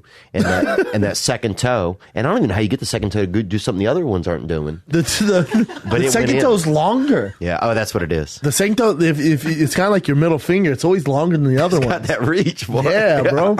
So that second toe, the raptor claw, I can see how she got caught in that spoke there. Is that what happened? It is. And it ripped it off? Ripped it off, dude. It was out and about. It pulled it enough anywhere where I guess they couldn't fix it, you know? At least it's just that, well, that's a bad one to lose. If you want to lose any, you want to lose your pinky. Yeah. Yeah, I guess Pinkies so. you can lose on your toe. It's not that big of a deal. It helps with balance. I one time was playing kickball. I was snowboarding. I think I was in 9th or 10th grade. And I was snowboarding. My friend dared me to jump off the lift and like snowboard like we were fucking triple X. I was like, yeah. While no it was doubt. up in the air? Yeah. Oh, wow. I was like, no doubt. I'll hit that ramp and then Yeah. I'll fucking zoom off. He's like, do it. I'm like, hell yeah, Vin Diesel style. Well, it doesn't work like that in real life. I go off and I just plant into the goddamn ice and then didn't just like board up face first, broke my collarbone. So then I'm going down the lift in a fucking thing like this, pull me down. And then I get to school later that week. I'm in a sling and we're playing kickball with Mr. Bubbles. His name is Mr. Bubbles. Our gym coach is Mr. Bubbles. Great guy, always in sweats, always had a fat dick on him. Anyways, Oh, yeah. so we're in the wrestling room playing kickball, and I can't throw. It's my right hand, so left hand I kind of suck. So I'm just back there dodging like a motherfucker. So everyone's out except for me, and there's balls there, and there's like 3 kids left, and the balls keep coming to me. Now all the balls are my side, but I haven't thrown one. I can't throw. I can't throw. So then the gym teacher goes, Like the French, dude. kick it. Just kick it, Brendan. And I'm like, that's a brilliant fucking idea. I go to kick it, and I'm like, I'm going to kick the fuck out of this ball. And my big toe, we're barefoot because in the restroom, I kick as hard as I fucking can, like I'm kicking a game-winning field goal. And my big toe hits the mat first, like this, and goes, oh, bro. Blew up? Boom. The No whole class way. goes, ow. I'm down on the ground. Some kid still hit me with a ball. Fuck you, Travis. That was his name, Travis. It's always Travis, Fuck you, Travis dude. Cook. Anyways, broke my big toe. Go to the doctor. There's not much they can do for it. Wow. They're like, you just got to wear some fucking Tevas, put a splint on it, and there's nothing you can do. They put brackets around it. That's a bummer. Yeah. Moral of the story, if you're going to lose one, you want the pinky toe. Want that how I pinky got- one yeah, out? That's how I got started on it. Because you could still meander pretty well on it. Wasn't great. I was out for a little bit. Shoulder, foot, bad luck. Yeah, I don't think anything ever wild happened to me, man. You any But they bad had a dude in our neighborhood that didn't have any arms and always tried to fucking fight people. by headbutting? Huh? He would headbutt? He or would- he'd kick. Hold up. Let me guess. He would kick like an ostrich. Oh, he could fucking kick crazy, dude. Figures, yeah. And they had this other kid in our town, a deaf kid, this fucking deaf kid with a fucking overbite, bruh. And that dude he'd fucking suck the blood out of your neck if he got close enough to you. Yeah, you gotta be careful of those. But this man. dude, Clint was his name, like Clit, but with an N in it.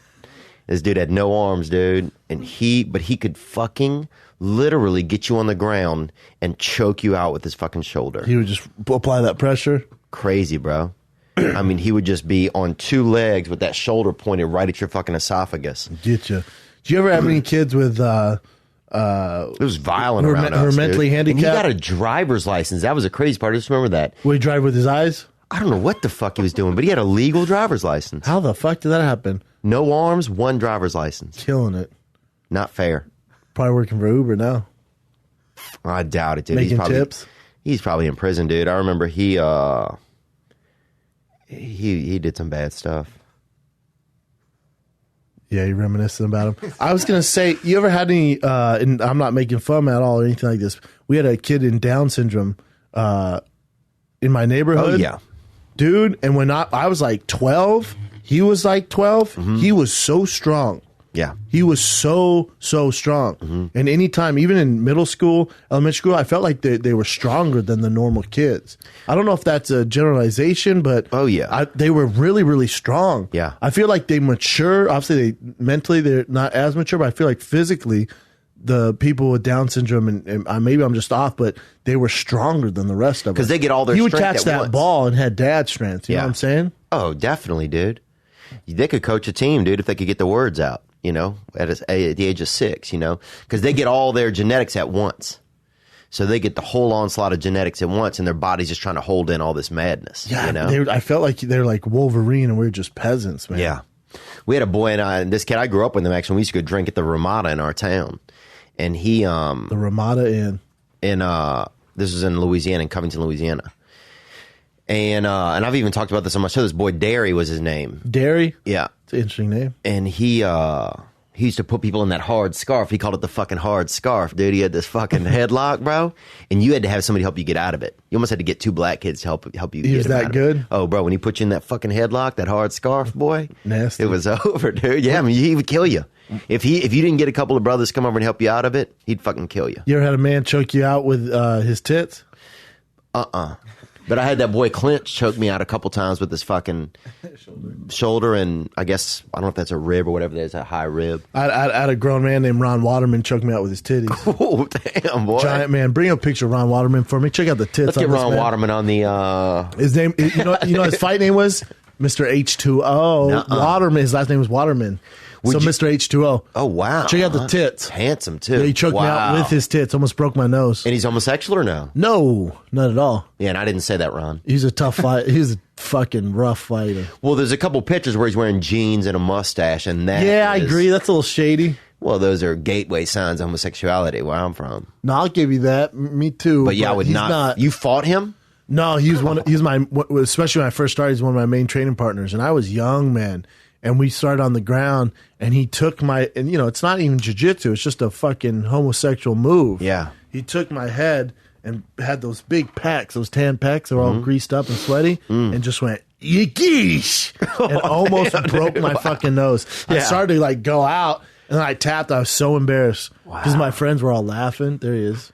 Oh, definitely. He was a dude. monster, one of the strongest guys I've ever felt. Oh, he looked like he never stopped breastfeeding. Nah, dude. I titty fucked him with my nose. Though. Oh, damn. Yeah, man, it was so embarrassing. I thought maybe this sport ain't for me after that, you know? Dude, I would just be so afraid if I could never fight like you guys did, man. I would just be so afraid I would just honestly defecate on myself, or that I would just immediately break my neck. I got a really lean esophagus too, and I would get choked out easy. I'm just scared of it, dude. I wonder what Ron's doing. Do you these get more days. scared if you're fighting a black guy or a white guy, do you feel like? Nah, I don't care. I don't discriminate. No, it's not discrimination, but just is there a different... So it's not a choice you're making, but it's like a different fear that comes up? No, I think because I grew up competing against black, like my neighborhood was predominantly black, so that's what I'm used to. Yeah, it makes sense. You know, if you're fighting a Russian or Croatian, you have your hands full. Like, they're not going to quit. Russians aren't Like, even... there's certain guys you can fight white and black. You know, not Russians aren't white, but you know what I'm saying? Like an American white guy, Yeah. like American black guy. If you're fighting them, maybe you might see a little quit in them when the going gets rough. You fighting a Russian, though, or like an African, Yeah, they don't quit. you better bring your lunchbox. Yeah, Russian... I mean, I can't even... those kids are fucking over there playing with stone dolls, dude. My buddy told me that they had a doll. snow. Yeah, children playing with stone dolls, the girls. A doll made out of fucking Quickcrete or something. Like, those kids are, there's no water, it's fucking crazy, man. So they have some of the greatest fighters. Should we go to some current events, Jen? Sure. He's 52? Is that right? Yeah. Ron Waterman? Wow. When's I the last time he believe it. fought? I know he retired a while ago. Does it say there? Right here. I'd let Ron 2008. Waterman adopt me. Mark Smith, 2008. Beat Rico Rodriguez. Lost to Dave Herman. Lost to Hodger Gracie. Damn, he fought a lot. He lost to Mirko Krokop. Krokop soccer kicked him in the face. Oh, are those fights right there? Yeah. That just happened? No, those are old. He beat Kevin Randleman. How's my boy? What about who's that guy? Fucking Ready when you are, bro. trying to think of his name, dude. John Joyner. Is that a fighter? John Jones. John Jones.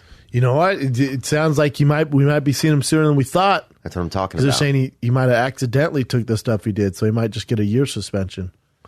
How do you accidentally take? Is it something you could accidentally take? Snorting cocaine, and some shit was laced in there. God damn! Well, damn. You're already on cocaine, boy. Cocaine, though. Hey, look, Cocaine, man. hell of a drug. Yeah, but look, man. I didn't know that other shit was in that cocaine. Yeah, so they think That's the best argument ever. they think the cocaine was laced with some sort of shit, Some uppers? trauma bone or some shit, decadianabol. Dude, I remember one time we snuck back some fucking Winstraw or something because they only used to have 3 steroids, you know? What, like Deca, Winstraw, what's the other Test 200. Test 5,000, Yeah, some Test shit, 7,000, yeah. something, yeah. Dude, one of my buddies, his skull grew, and that was it. That was it. Not even joking. The boy in our town named Gene. Gene looked like Bobby Big Wheels. Dude, he came back to school the next year. He had fucking probably 4 extra pounds of skull and sternum on him, and that was it. And that's it. Nothing else grew. But we stole a bunch from Cancun one time, and a shampoo bottle brought it back, right? Fucking still dispersed it, and everybody used it, dude. To Winstraw. Oh, bro, you'd be doing chest press, and fucking 2 bubbles would just pop out of your fucking chest. That Like, shit's damn, suspect. this shit is bad. Oh, it was suspect, man. But it was fun, man. My buddy and I used to do it, man. It was. I I just wanted to be fun. jacked.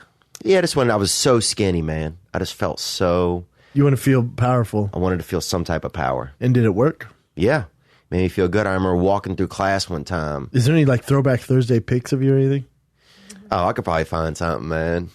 I'll find Please something. send it to me. Yeah, I will. I'll find something. I'll put something up good. And Were you jacked? oh, dude, I was fucking jacked, bro. And I had the fucking best body odor too. Kind of shit that would bring bitches over, you know? Really? Yeah, nothing too hardy, but almost kind of like a fucking, just like a homie kind of soup brewing. You know? Almost like a Brad Pitt from Fight Club vibe. I felt like it was a little more French coming out of me.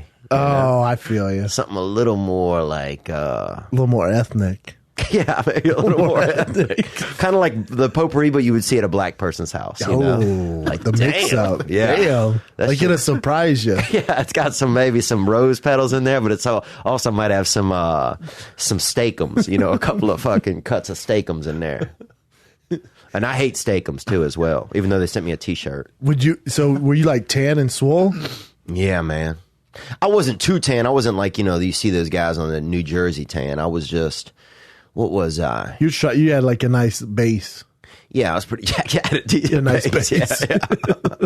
But I was in Louisiana. You could go lay out. You know, you'd lay out on your car. You park your car on the side of the interstate and lay out. You had abs? You're like shredded up? I wasn't that shredded, dude. I never really shredded well.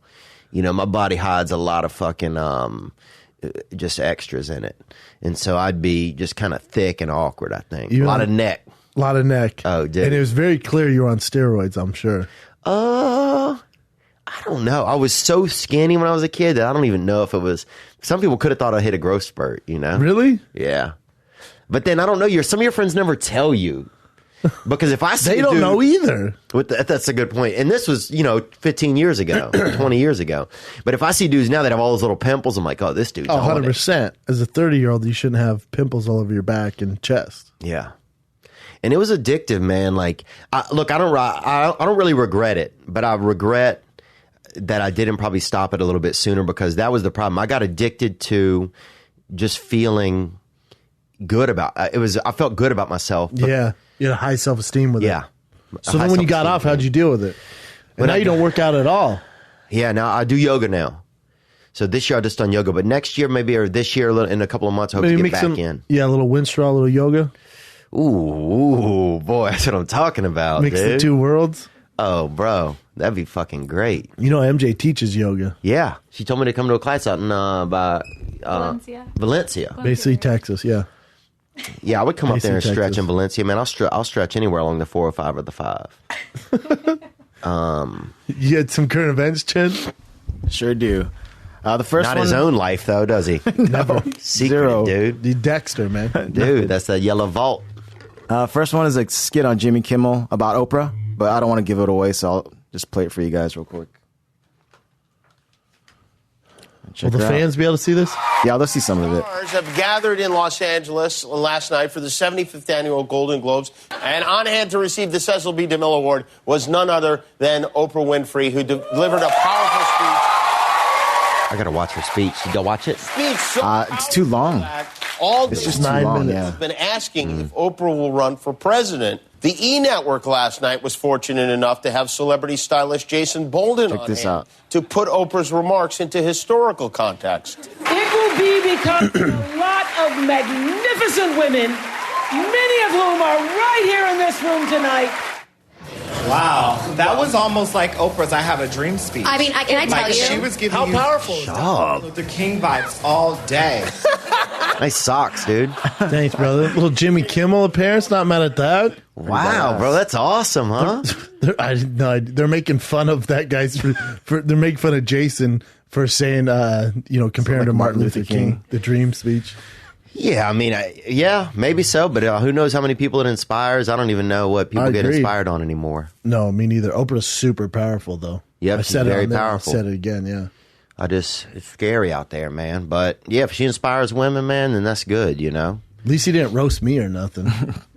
It's true, huh? Were you nervous a little bit? You had to be nervous sitting there, huh? Because you'd never done that before, had you? Never. Wow. I wasn't.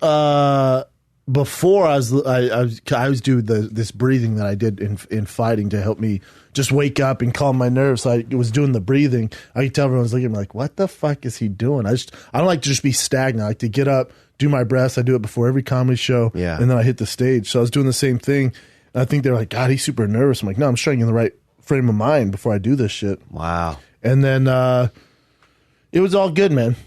It was all good. It's just a conversation. I never get too nervous about that stuff. Like I didn't get nervous about when I was doing the Mayweather McGregor stuff, Yeah. which is bigger than different bigger, but I didn't get nervous for that stuff just because it's conversation. Right. Yeah, and you just stay in the conversation. You don't try to get too out here what's going on. No. Yeah. Yeah. And that's where the reps from podcasting helps. Yes. Because That's you a know good when to point. like listen, when go back and forth. You're not really going to allow dead air.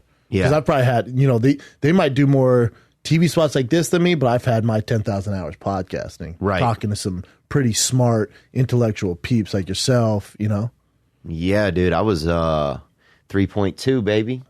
What? I was 3.2 Oh. grade point average. GPA in high school? Yeah, grade point That ain't average. getting you in anywhere these days. Kids have to have 4.0s, extracurricular activities, invent apps and shit just to get into any college around here. It's so competitive. Yeah, And it's if you're white, unfortunate. If you're white, Better learn dude, to ball.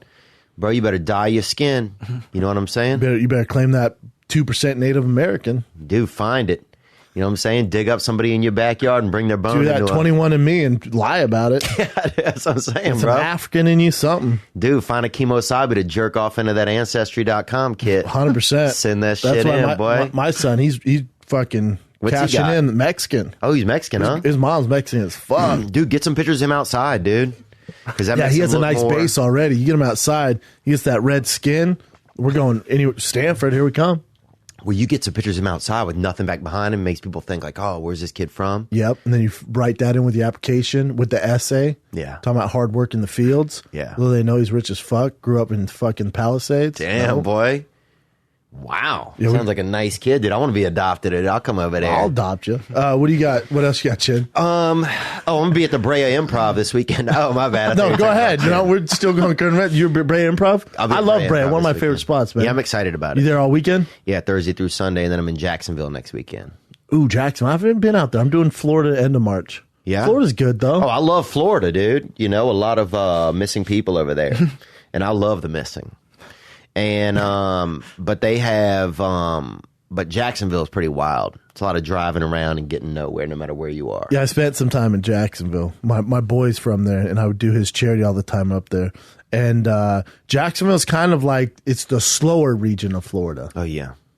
A lot of bodies in Jacksonville they haven't found. I know that. Yeah, that's true. And I used to look for bodies when I was young along the interstate. There's a little bit of the older folk there, but not as old if you go down like a Boca Raton area. Yeah. Where there's anti-aging clinics, literally like Starbucks here. They're Yeah. everywhere. Yeah, you can get a fucking, you can get a latte and a damn reconfiguration right there at the counter. Oh, you get a latte nose job all day. Yeah, all day. Yeah. They'll give you square eyes down there if you want them. what?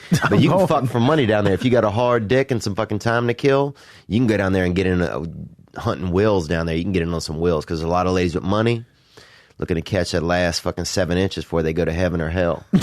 And you can get down there and find some women with money that will leave you money in their will. Yeah, because and they have extra cash flow because it's the Florida taxes. Yeah. They don't don't have any state tax. Oh, that's a great point. So they're looking to spend that cash on young men. Yeah, that's a good point. Yeah. Look at him, dude. He's intrigued. I'm Now, a I little can see too you old. getting into something like that. I'm a little too old for that, though. Really? Yeah. How old do you think Chin is? Have I told you this before? I think we talked about this already. But I would go probably 28 to 48. You know what? That's a fair range. That is. That's Yeah. a very He's 40. range. Is it really? Yeah. I could see that, man. I could see you being 40 or even 45. And dyeing your hair a little bit. But Do you dye your hair, Chin? No, I used to. Did Oh, you really? Really? Yeah. What color? Black. Just to make it more black. Fucking black, dude. I mean, your hair is black as your coat, son. I'm sure I dyed it like maybe like a 5-6 months ago. Yeah. And I've been growing it Do you have forever, grays? so- If not, I have grays, yeah. I have some grays. Oh, you have grays? You have some I grays. started I getting got some on my some. chin. I'll get some. It's starting to I'll pop get out of some my grays. chin. Damn. It's freaky, yeah. Nothing wrong with a little salt and pepper. Now, if you go full Jay Leno, although that's kind of in, you look like the fucking Dragon Queen. Mine's look, it's all sparse and out of nowhere, so it's weird. Do you? This can be a crazy question. I'm not trying to be offensive, but 8 inches. It's going to happen. do you feel Asian or not, or do you just feel like a regular person? What? Is that crazy? That's a fair question. But you know Feel what like I'm a saying. regular though, I kinda. see what you're saying. Like, do you feel like a minority in the like when you? I walk definitely around? feel if I'm around like just us here, I definitely do feel like I'm Asian. Wow. Yeah, so that's actually a good question. You mean just what? You mean in studio you'll feel more Asian around me and Brian than you If do I'm out in around the like streets? a bunch, because all my friends are pretty much Asian. So when I'm around like just all white people, Is the conversation different when you're around just them? Like, I think just because they're my friends, it's different. but is it different because you guys talk about more stuff that the Asian culture would be into? I would say this: we are definitely different. There's different things, like little things that we do differently. Like what?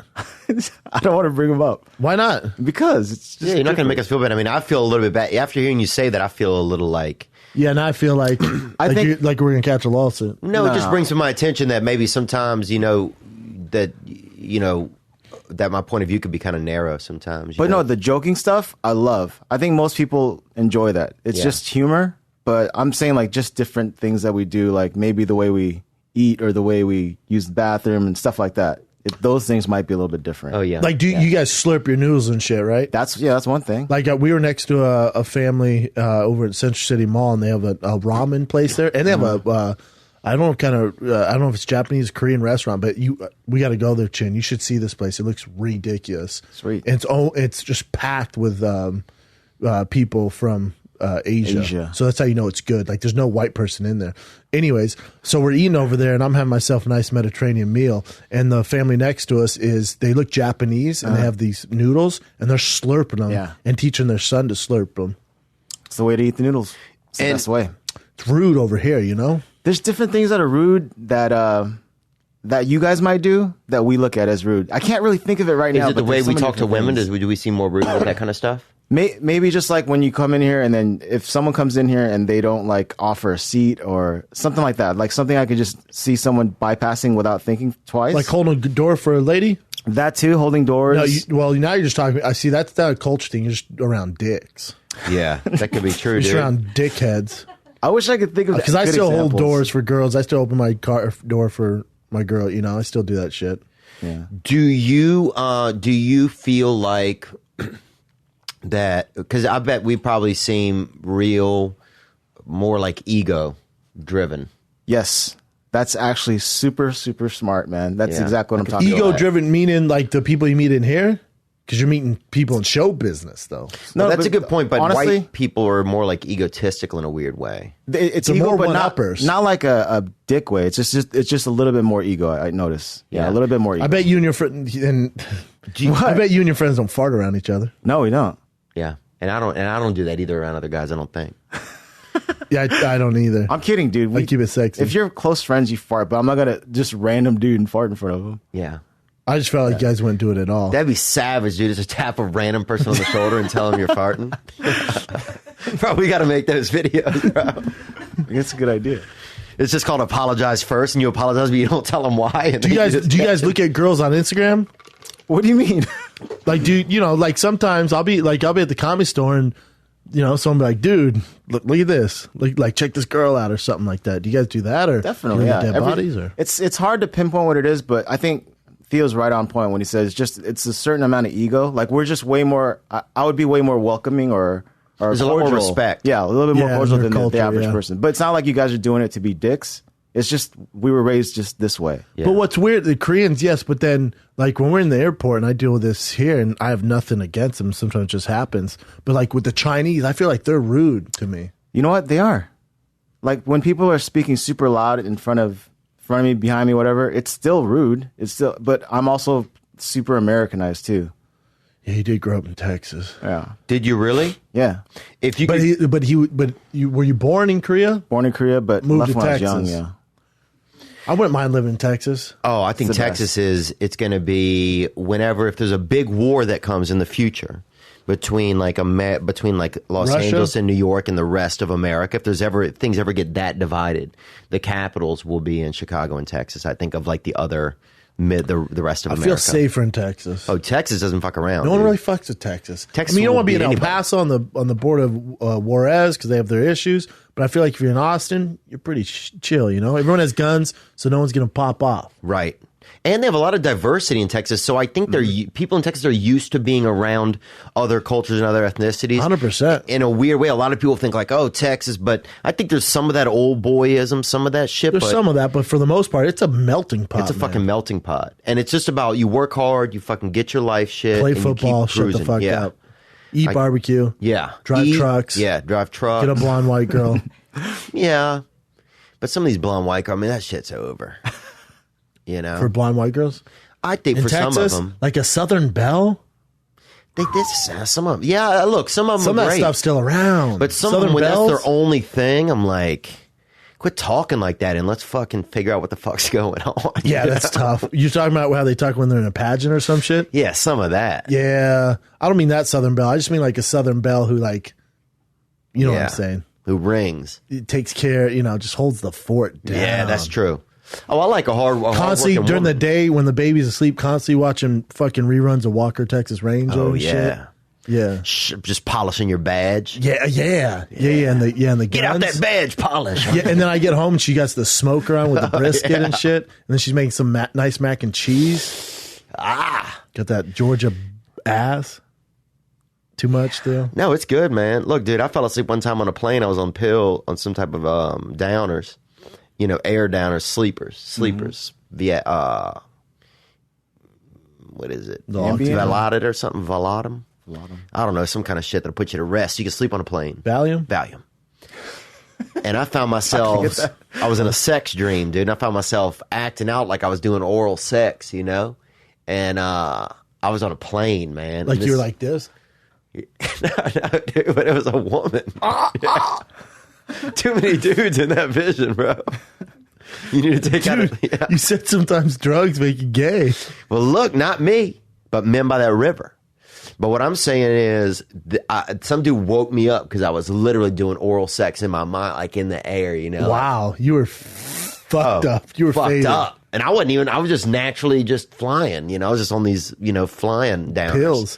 You're completely sober now, though, right? Yeah. Yeah. I'm You still do completely all that, sober. like, And how is it something you have to deal with every day? Like, is there constantly like some sort of struggle where you're like, God, you know what I'm saying? I don't know. I've never been addicted like that. Like, because you have to go, and I don't know if I can say this, you tell me, but you have to go to like meetings and stuff still, right? Yeah, I go to meetings, man. I go to meetings, but I find that I never had a problem drinking. You know, I like doing a little bit of cocaine here and there. Sometimes I'll still watch videos of people doing cocaine on the internet. But I also watch funerals on the internet. So that kind of gets that high out of me.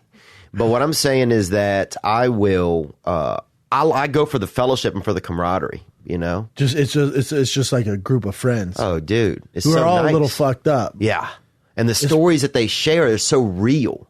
So it's like I need something real I need something to be fucking real or my attention won't. Do you have a good group of friends out there besides stay. those guys? Not that much. So you go to them for. So I go to that You got them for environment. advice. Or you're like, man, I'm tweaking, man. I'm about to.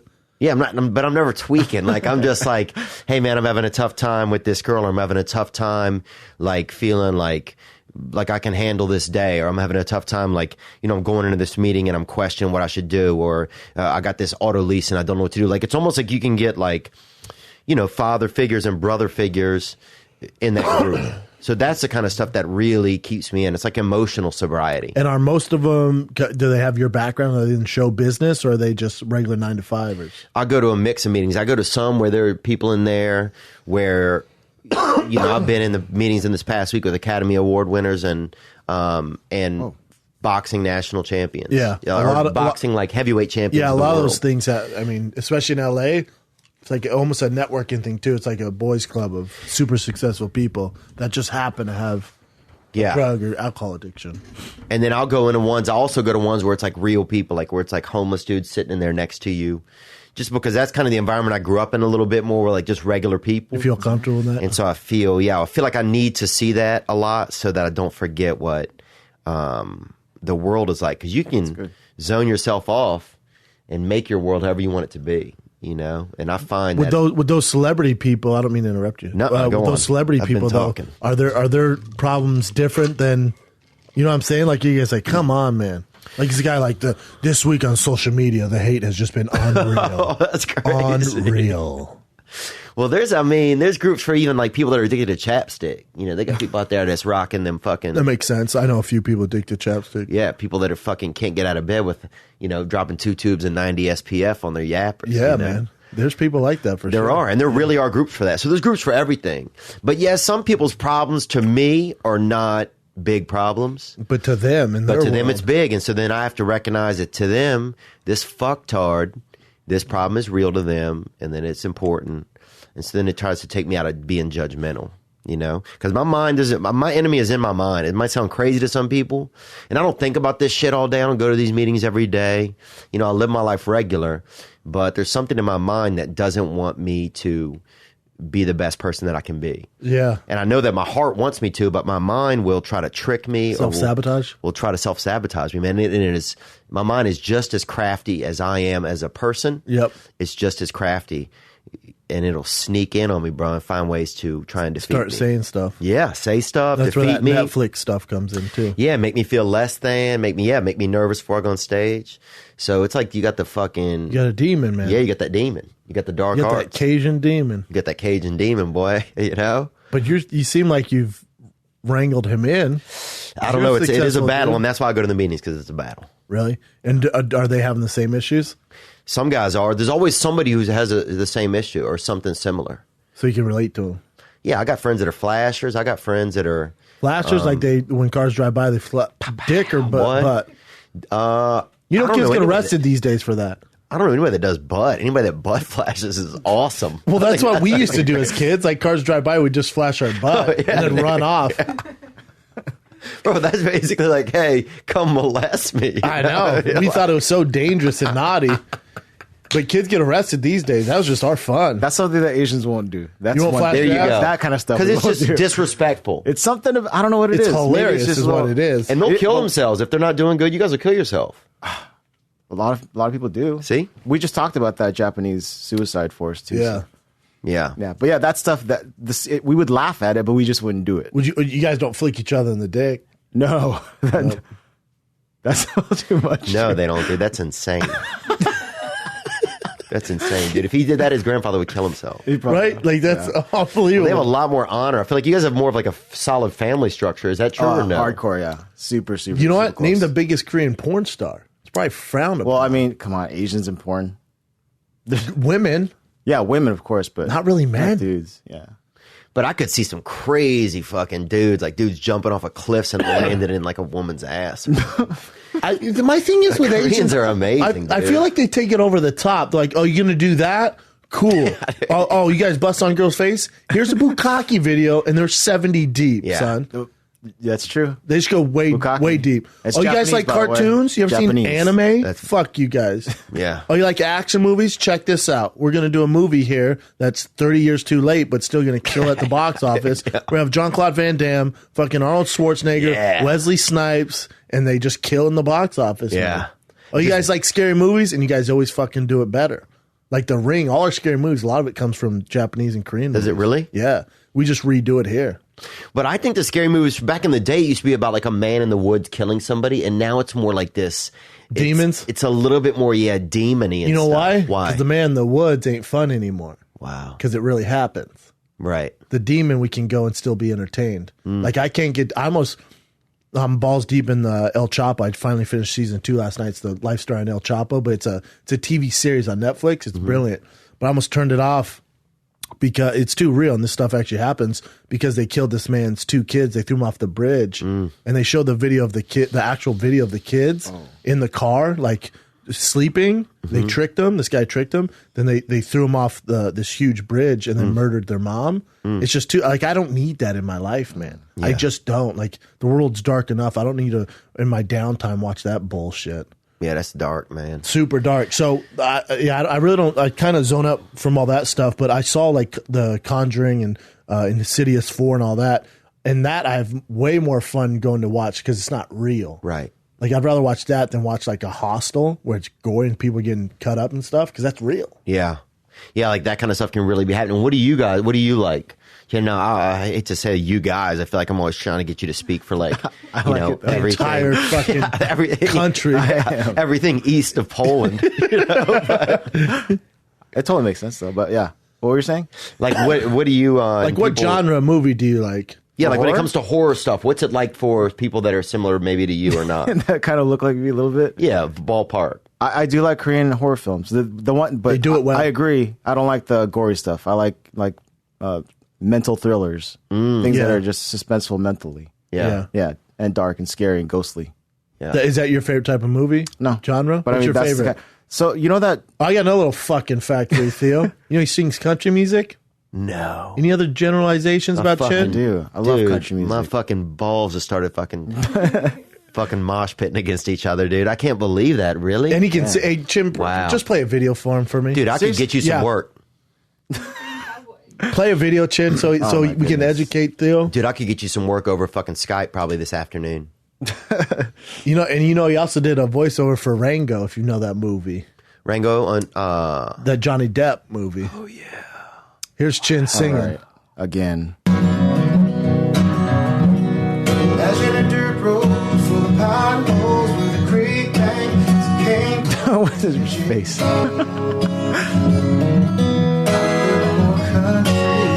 wow, dude. You just fucking shattered every stereotype I ever thought I knew. Oh, mind blown. That's why I wanted to bring you in. That's crazy. Right? Thanks, Yeah. dude. That's He's fascinating. a Korean. That's awesome. Yeah, Appreciate it. welcome. That's Korean Garth Brooks. Got Brooks. Got. Garth Brooks. G-A-R-T. What was Garth Brooks? what was alias? Garth Brooks? What was? Remember when he did that weird Gaines? one? Chris Gaines. What would God Brook be? Garth Brooks. Garth Brook. It's just G-A-R-T. God Brook. B-R-O-O-K. God Brook. God Brook. God Brook. Dude, you gotta be God Brook. Garth Brooks. But he's dressed like Chris Gaines today. They're all black. Bro, you need to get a fucking blue shirt and a fucking hat, come out, wave to an invisible audience, and just God fucking Brooks. play God Brook. God Brook. You could kill it, Bro, Jim. you would, in 5 days you did that, I'll share the fuck out of it. Do you also know Chin used to be over 300 pounds? No way. You keep saying 300. I was 285. That's Oh, weird. I'm sorry. I'm off. Oh, my bad. Thin one at 85. Dude, you don't expect him to be that close. I mean, he's a fighter, you know? I should know, but it used to be 285 pounds. Wow. And they also used to be in a boy band. That's why you're so kind. I can tell. Because people that were big and lost weight are always very kind. Always, right? 100%. You know what? In person, they're very kind. On the internet, they're very mean. Oh, wow. How? Because they can get away with it because I can't see their Cheeto fingers. So I think they'd be the last people to comment on. Oh, wait, you're not talking about weight stuff, right? I am talking about weight stuff. You're talking about when they're big? A lot of times, and this is a generalization, and we've done this on the show, but a lot of This whole world's a generalization. I know, but a lot of times, a lot of the hate comes from they hate themselves. So when they see you doing something, they want to spew that hate on it. Yeah. That makes sense. It's like, yeah, there's something in me when I see somebody and it's envy or something. It just turns into fear inside of me or something, and then jealousy, and then lash out. You envy what? I mean, Other comics? I would envy other comics for a while. Sometimes these days I don't as much because I feel like I'm a little bit more focused. Zen? Yeah, a little bit more focused on what I'm doing than before when I was a little bit just like this. You're and trying to not. find your lane, though. You finally found your path, and obviously you're as legit as it comes as a comedian. I think sometimes people get confused with jealousy with inspiration. Like, I'll see what Rogan's doing. I'll see what you're doing, or Chris D'Elia, or any of the top guys, Bill Burr, Kevin Hart, for that matter, who's taken the torch and fucking ran with it. It's wild. And it's not, there's no jealousy and zero. It's just inspiration. Yeah. Yeah, I think that's I'm what like, damn, I want that for myself. Like, I'll see, I go, oh, damn, I want that for myself. That would be a home run for me, man. Yeah. God, it's cool to see someone doing that. Well, yeah, man, you've been sticking with us for a while now, man. How long have you been doing stand-up for? Man, I did my first live Firing the Kid, I don't know, 3 years ago. And I did my first set, like own personal set, probably, I don't know, 2 years ago maybe. And then I've been on, like, doing my own, like, straight up show, like, hour show. Oh, yeah. I started, when was the first Big Brown at Ice House? Ice House. Big That was Brown. last around December, like December, January, I think. Last December, right? And you I say facilitate all that, January. Ken? We started in January. He Big Brown. facilitates it all? What? You facilitate all of that when they go do it? We did the Big Brown Breakdown live for a good chunk of it, where we just do it like we do the show. But now he's straight up stand up. But do you go and do the live show when they go do it? Some of them. Some of them, yeah. Oh, that's Yeah. cool. Yeah. Some of them, because that was the evolution of kind of how I got into stand up. Is I would do the live podcast, but it was just the way for me to get stage time and work Yeah. on my craft. Oh, I'm yeah, like, it's good. I'm doing this, but then I would do 30 minutes stand up before, and then talk about the fights, and then do fan questions. Yeah. And then once I wrote enough material, it's like, nope, just all stand up now. Yeah. There's like these training wheels. I've been so fortunate, man. So fortunate to have a platform to do it. Yeah, it's cool, man. It's been interesting, man. This whole world has been interesting. I remember when I started doing my own podcast like a year ago, I was like, I don't know anything to talk about. And then, like, it's just helped me build almost more self-confidence. Yeah. To be able to talk and listening to guys like, guys like Rogan, especially, just in getting, like, encouragement from guys like that, or being able to ask you about a question, Yeah. like, what do I do here, Yep. I feel like podcasting's therapeutic a little bit because, again, I mean, you and I see each other at the Comedy Store and we'll talk for a little bit, maybe 20 minutes max before in the back about to go on, maybe 30 minutes, but it's a group of us. We're spitballing and bullshitting, trying to make each other laugh.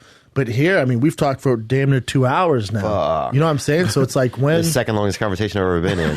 Yeah. Rogan being the first. Yeah. But I feel like it's it's almost yeah. therapy. Yeah. It's nice.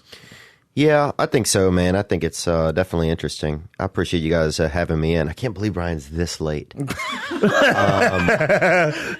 no, I appreciate How about, it, I don't know man. if I can, I should have, I saw it was on Variety, so I can say it. So remember when Brian shot that spinoff and it got canceled? I cried for Brian. Wow. It was a big moment for him, and he's going to hate me for saying this.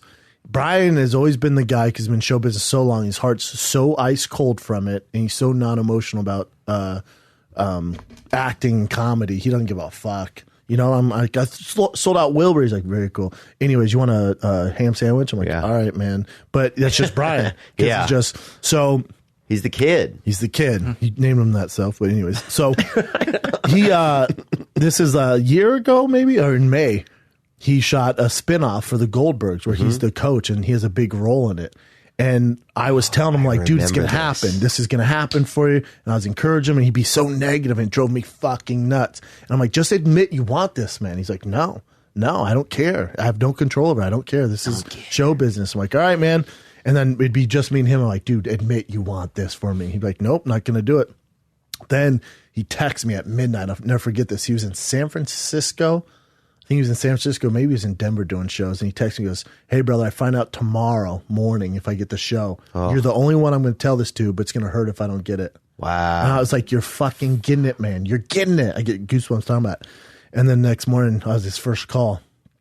He goes, didn't happen. Oh, you lied to him. I lied to him. I was so heartbroken for him, man. I was so sad for him because I knew how, even though he won't admit it, how bad he wanted that. Yeah. Because I don't give a fuck what he tells you guys. Brian's number one passion is acting. Yeah. Brian came to LA to be an actor. And sometimes Brian's a very successful actor. Yeah. Brian works non-fucking stop. Brian's on the Goldbergs. Brian compares himself to Hugh Jackman and these Kevin Harts. And so to him, he's like, this was his big break.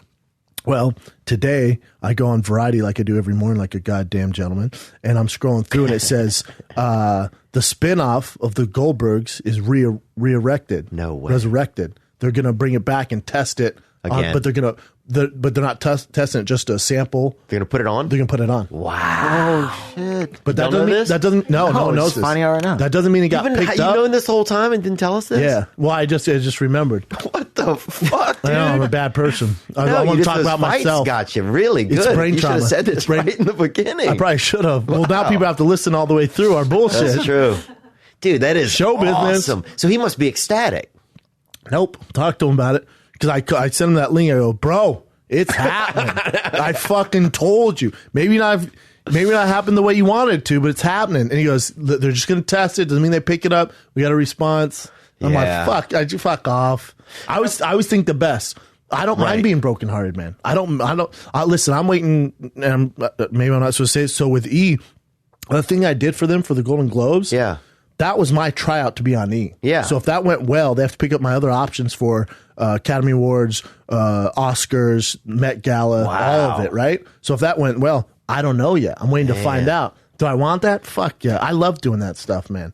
But Brian's like, no, just take it out of your mind. I'm like, but why? I don't mind I'm not embarrassed if I don't get it. You're gonna if I tell the fans, I don't care. You know what I'm saying? I don't care. You're gonna use a lot of facial moisturizer, probably. Probably. And you're gonna have to get bigger ears put on. Probably, right? Eventually, dude, in 2 years, you're gonna have fucking big ears. You're gonna be so different. So different. Hollywood. You know, big ears. You're gonna have your neck filed down a little bit on the sides. Let's finish these current events. Dude, that's awesome, though, man. Do you think? But I have one question. Do you think that he doesn't get the excitement because, like, why? Because he's afraid. Well, just from what he's saying, it seems like he's so used to not getting it. He doesn't want to prepare himself to get it. That's the nature of the business. Brian's such a seasoned, amazing actor. Right. He's been this close. So Brian was supposed to be Will on Will and Grace. It came down to him and the guy who got it. Oh, did you guys know that? I don't even know who that guy is either. No. I don't either. Grace. That was supposed to be Brian. You know what I'm saying? Yeah. So, and Brian's been this close to this movie and this close to this movie and this and this and this. So after a while, he's like, it's out of my control, man. I'm not going to put energy, and I get it. I'm different. He goes, it's out of my control. I'm not going to put energy in that because the chance of that happening, there's so many moving pieces. And I've learned the hard way myself. I had this pilot I shot, and it took 1.5 years for them to finally turn it down. But they kept dangling the carrot in front of my face. I tell Brian, it's happening. It's happening. He's like, no, it's not, bro. And he's like, you don't understand. I'm not saying it's not, but it's so out of your control, it's not even funny. You did your job. You got paid. Great job. But there's so many moving pieces, and for a show to get picked up, it's not even funny. And I'm learning this now with this venture I'm doing. I can't talk about it right now, but I'm learning it now. Yeah. Where you're just like, holy shit, there's so many, to get this train moving, there's so many pieces. Yeah. And that, to Brian's point, and the way he does is probably the correct way to do it. I like to be excited as fuck. Yeah. I like the ups and downs. Not saying when I don't get a job, I'm not brokenhearted. Right. But when I do get it, it's so much more. Right. And maybe it could be because, I mean, and this is me just throwing things out there, because I totally understand where Brian's coming from. Like, Brian's I get doing it right. Yeah, he's been, just protecting he's been in this town himself for 30 years. Yeah, and he does it. He just protecting himself. You know, in this town, you can be the best at something and it's not even about that. And never get your shine. Yeah, and it's not even about that. You know, like I honestly believe Brian's one of the best comics in the world. Especially see him in person. Yeah, Brian's. He's so entertaining. He's funny on this mic, right? And his specials are good. But Brian in person is one of the best comics you've ever seen in the world. The video doesn't do it justice. Doesn't do it justice. And I don't know how they could get that to come across, but Brian's one big Netflix special from just blowing up, which if anyone deserves it, it's him. Brian's going to be 51. Wow, really? 51. He needs the moisturizer you're using. He does. Yeah, that's what I've been thinking about when I'm not around. I know his hair. He needs the hair transplant guy you went to. He needs a party. I know this guy. If I get 6 people to do it, well, count Brian in. I'll pay for it. Oh, I get a discount. Well, I got one for you. And this guy's legit, and he will not just put hair on you for no reason. I got one for you. Like, don't get me wrong, and we would always figure out how to do the Fire and Kid. But if Brian came and was like, "Bro, I've blown up so much. I get my spinoff on ABC, and now I'm a movie star. Fire and Kid stuff for me to do." Oh. It would. Don't get me wrong. I love doing some Brian. He's my best friend. It'd break my heart. We'd figure something out to still put it on. The fighter in the kimchi, move chin over in. Fighter in the Theo. Fighter in the Theo, dude. I get out here and fight. I'd be broken hard, but I'd also be so happy for Brian. Yeah. Man, I'm going to think about that. I'm going to wish that for him because, sometimes you forget. You just see these guys in passing a lot, at comedy clubs. You forget some of the struggle. And Brian seems so young, too. Like, he's just so fucking vivacious and young. You forget that. I'm 37, so that's another 13, 14 years of struggle he's had out here. And major struggle, too. Like Brian. He's so talented. I remember seeing him on TV show and be like, damn, that guy's hilarious. He always steals the scene. Can act. So that shows you it's not about that. It's about these other fucking mooks out here. Just depends where you can get your break. Maybe Brian gets his break at 51. That's happened for some. I'm not. We're sounding like Brian hasn't been successful. Brian's successful. He's a working actor. Less than 1% actors. But I'm talking about being that breakout star where Brian, is doing his thing. Where he feels justified. Correct. Yeah. He hasn't felt justified yet. Yeah. I can totally empathize with that. And I want that for him. Yeah, I do too, man. I'm going to think about that he gets that, dude. I'm going to put that on my hope list. Yeah. Because he deserves it, man. We'll put my stuff on there too, though. Your stuff can wait a few years, guy. Your stuff can wait a few years, guy. Okay. Yeah, I'm on the back burner. Oh, yeah, you're on the back burner, dude. There's only one front burner. We just fucking put the kid on it. I know, but you got to put me out. Sometimes people have two. Dude, we don't have two. Well, you're. Can you start up another burner? I'll try. I want your burner, though. Dude, what are you talking about? I'm out here moving pots, bro. The skillet. All right, Jim, what else you got? We'll put you in the skillet. Put me in the skillet, Doug. All right, this is everywhere, as you know. The H&M ad that came out about a little black kid wearing something on his hoodie that says "Coolest Monkey in the Jungle." Is that racist? You guys did hear about this, obviously, yes. Is that racist, Theo? I don't think so. I think this was an accident, and I think at a certain point that we have to stop saying that everything is racist. It's like it's almost starting to be for me the boy who cried wolf. It's like. I don't look at this and think that this is racist. If someone does look at it and they say, "Oh, this is racist," you're racist. Then you're racist. I didn't even have that thought in my mind when my girl showed me this. I'm like, "Okay, what's wrong with this hoodie?" She's like, "It says monkey on." I'm like, "But he's not a monkey." She's like, "Well, that's racist." I'm like, "If you think of black people as monkeys, it is." Right. And back in the day, people referred to them that, but I don't come from that culture. I don't come from that background. So when I see it, I'm like, "Oh, it's a cute little black boy the coolest monkey in the jungle."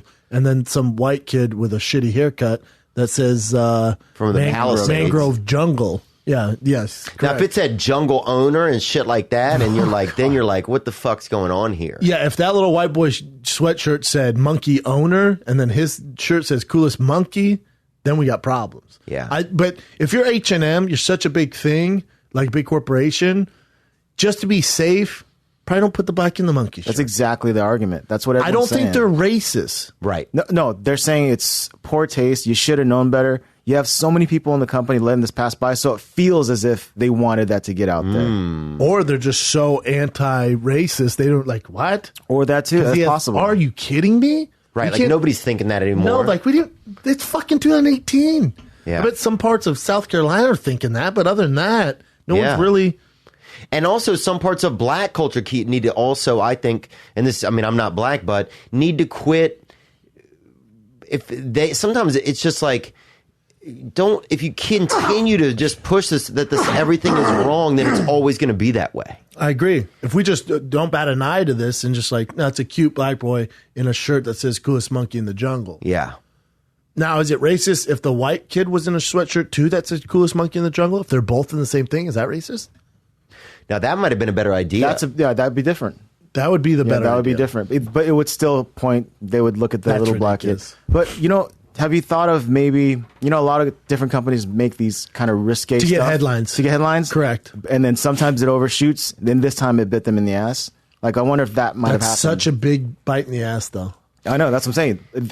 Sometimes it works, but then this is horribly going wrong. And all these different celebrities, like The Weeknd, he cut his deal with H&M, and so did Jeezy. They both left. Well, I mean, they have pressure from fans to do that. Of course. Agreed. And H&M also makes shitty clothes now anyway. It used to be a little bit more quality. I mean, it's the same company owned by Zara. Zara used to be nice, and now it's fucking, you go into Zara and it's like a violent H&M in there. Yeah. It is. It's so messed up. But then celebrities just use stuff like this to make them look a certain way. That's also true, too. And that's some things that I'm tired of. So G-Eazy says, sorry guys, over the past months, I was genuinely excited about launching my upcoming line in collaboration with H&M. Unfortunately, after seeing the disturbing image yesterday, my excitement over our global campaign quickly evaporated. I've decided at this time our partnership needs to end. Whether oblivious oversight or not, it's truly sad and disturbing that 2018 something so racially and culturally insensitive could pass by the eyes of so many stylists, photographers, creative marketing teams, and be deemed acceptable. I can't allow for my name and brand to be associated with a company that could let this happen. Hope this situation will serve as a wake-up call that H&M and other companies need. Yeah. Yeah, I've just heard this. To me, somebody who doesn't feel this type of way, it's just like, Jeezy has to do this though, because you're going to get some backlash if this comes out and then your collab comes out. Course. The fans are like, "What the fuck? You support these racist bastards?" Oh, that's a good point. He would probably lose more money if he wrote this out. But there's probably half the people who are still going to go shop at H&M next week who are just sitting at home fucking saying Probably shit. won't affect their sales. Right. Yeah. I would probably still buy because it's cheap. I would still buy because I don't think they're racist. I think they're stupid. Yeah, and I think they this made a wasn't the mistake. suavest move. Yeah. Let me ask you this then. Would you, I'm just thinking off the top of my head right now. So if I wore a hoodie, or if I was in an ad and I wore a hoodie. Is it a white hoodie? Let's say it's an Under Armour hoodie, because it'll go with what I'm saying. And what if it said, "Don't be the chink in the armor," and I was wearing it? Would you let that ad go out, or would you not think twice about that? I would not let that ad go out. I would not let that ad go out. Interesting. But if you had one that says "Super Chink" on it, I might think that that's fun. The coolest. If it had a cape on the back. What I if- wouldn't let it go what- out. what- I would buy one personally And rock wear it it? just with you. Yeah, we'd each have one. What about if you had a hoodie on and it said, "I'm good at math"? Or if it said, "Of course I'm good at math." There you go. That's a really good one, Is that racist? because it's a positive thing. It doesn't say anything. Well, a monkey is just. It's just not good for a human being to be compared All right, to what a if monkey. what if Nike Monkeys are did, fucking super capable. They are. more capable than most they're very humans I smart, know. and we did start Strong. from there. But what if Nike did a campaign with a black kid and his shirt said, "Of course I'm athletic"? Yeah, that would be. Yeah. Is that This a tough racist? one, yeah, it seems like it would be a little too much. Sorry, I got it. What was it again? I want to know this one. If Nike did a campaign with a black kid or a black man, and it said, "Of course I'm athletic," racist or not? Fast, strong. Yeah, I mean, no, because it's probably like a positive, but it might seem. I mean, the only people that really get to say what's racist are people that have aren't Dealt with white. it? That aren't white? Yeah. But I think it's going to start evening out a little bit more where hopefully we get to a level where everyone looks at each other, or we perceive that we all look at each other the same. Good luck, So Oprah. then we can, see race, everybody that is, if somebody really is racist. Because, I mean, I've felt racism before from people. It's like, Yeah. It's how you learn what it feels like. But is that racist? If it's positive, yeah, it probably is racist. Probably is, right? Of course I'm athletic. Generalization. But it wouldn't be as the math thing wouldn't be as racist as the athletic thing Because for some you're weird Asian? reason, right? Wouldn't you? Do you agree or no? If I said, of course I'm good at math, compared to a black guy wearing, of course I'm athletic. Right. Which one do you feel is more racist? Which one do you feel is more offensive? The black one. I don't Automatically. know. You know what? They're all the same. I don't know. Of course, I'm athletic's also a pride. It's like, fucking, I'm athletic, But it's not true. right? It's not true. But And there's all only, like, Asians two aren't black good at people math. that aren't athletic. They just emphasize math more in their culture. right. And also, Well, Asians are fucking. I mean, I don't wanna here's the get thing: into it, but some yeah. ethnicities are so far in time, with whatever little evidence we might draw from here in America, which is probably pretty limited, would appear then better at some things. or the argument with that, in those cultures, in those ghettos, in those wards, in those poor, low-income places, are those children that predominantly happen to be African American, are they pushed into sports? Right. Because that's their only, that's one of their avenues to get out of there to make money. Oh, Whereas a definitely. white kid in certain neighborhoods that maybe he's middle class, or maybe he is poor, but they're not pushed so much on sports. Yeah. So that's why are we just assuming they're better at sports, or they're more athletic and more explosive, or is it just they focus on it more, the same as the Chinese do when it comes to math, or because our brains are all the same. We've learned that. Right. That's one thing we know. Every human's brain is the same. Yeah. So since you were born, if your sole focus was to be the fastest man on the planet and to get good at soccer, you're probably going to be pretty fucking good. Yeah. If everyone around you the same way, it's this competitive nature, we're all trying to make it to the league, you're all going to be pretty fucking good. And especially if I look around my neighborhood and the only person that anybody knows who's had success is in 2 or 3 different avenues. You're going to focus on that. And those are your only choices, and those are things for survival. Where education is not the focus, Right. You're going to focus more on sports. Yeah. Yeah, because I think that those are ones where it's more of a, you can't have as much white privilege in those type of environments, or as much European privilege, or whatever you want to call it, Those are areas where you can get in and you can make your mark no matter what, or easier. So yeah, I could imagine. I mean, that's, and it's got to be tough and it's got to be unfortunate. And then it starts to become that probably there's some black children out there, or poor white children, that feel like the only way that they can succeed that's even cool is through sports or music. Correct. So then that has to be a little bit unfortunate, because then they don't even want to try these other avenues that are now available to them. Because they're also told, like, this is to get out here, this is what you got to do, or, man, make sure you're doing this, or focus on this. Right. Or it's not hip. It's not hip now in that culture to be anything else. Yep. Then, like, if you're poor, it's not hip to be like, oh, I remember growing up in my neighborhood, if I told somebody I want to be a fucking lawyer, they're going to beat the fuck out of me. Correct. It's not cool. It's just not cool. So in poor culture, it's like it's not cool to be anything other than athletic or a musician. Correct. So that's like that's bad our focus. Yeah. And then you fuck up, because those are the only things you're going for if you don't have those capabilities anymore, and there's so much more available to you now. Like in India, some of the best computer programmers in the world are Indians. Yeah. In the world, they're some of the best. They're taking, not taking jobs, but they have a ton of jobs. They come over here, they do a great job. Me and my brother were talking about this. You think what do you think they're so good at? Because they've put a focus on computer programming. Yeah. So now they have, how many people do they have there? A shitload. So you're going to get some people. Oh, you can learn pushing math the just computer fucking program. dividing up a sandwich over there. It's Correct. like. But if you're in China, and they focus on schools and academics, people are like, God, Chinese people are always smart. Well, in their culture, they're told they have to do that. Yeah. They're smart white kids. They're smart black kids. Yeah. It's They're just smart what's French readily kids. available. They're smart Russians. It just depends what you're geared towards, what Yeah. you grow up in. I think we're all the same. It's an interesting fact that we all have the same brain, man. Fuck, I'm going to tell my friends that. Yeah, go tell your friends we're all the same. What else you got, Chin? We'll do one more. We got to get Theo out of here. All right, cool. Am I fucking up your schedule, Theo? Just got to go eat. We're just some chatty Cathys. Yeah. It's a good show.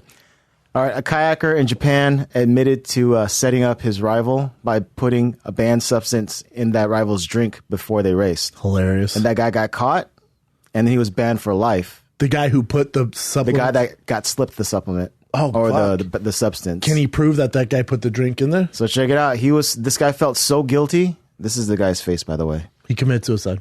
No, he felt so guilty he admitted it to the officials. Wow. And now he's banned for 8 years from the kayaking sport. At least it's only 8 years. And that guy is obviously, he's redeemed now. The other guy's good to go. Yeah. Tight move, man. Oh, Focus So on it your actually drink, happened. son. People Yeah. put and the people's- honor, the shame that he probably feels, huh? Yeah. Because shame is pretty heavy, I feel like, in his culture from the looks of him. But you're 100%. but But you're this guy's also bad. you're also guilty. Well, the guy who was falsely fucked over, the way steroids worked and those accusations, how many people heard about him, being screwed over? A lot of people just were like, "Oh, he took steroids, he's fucked." Write him Yeah. off. He goes into restaurants, they're talking about him. It's not like he's like, "No, hold on, didn't you see the story?" Like, nah, we don't care, We man. don't care about the story.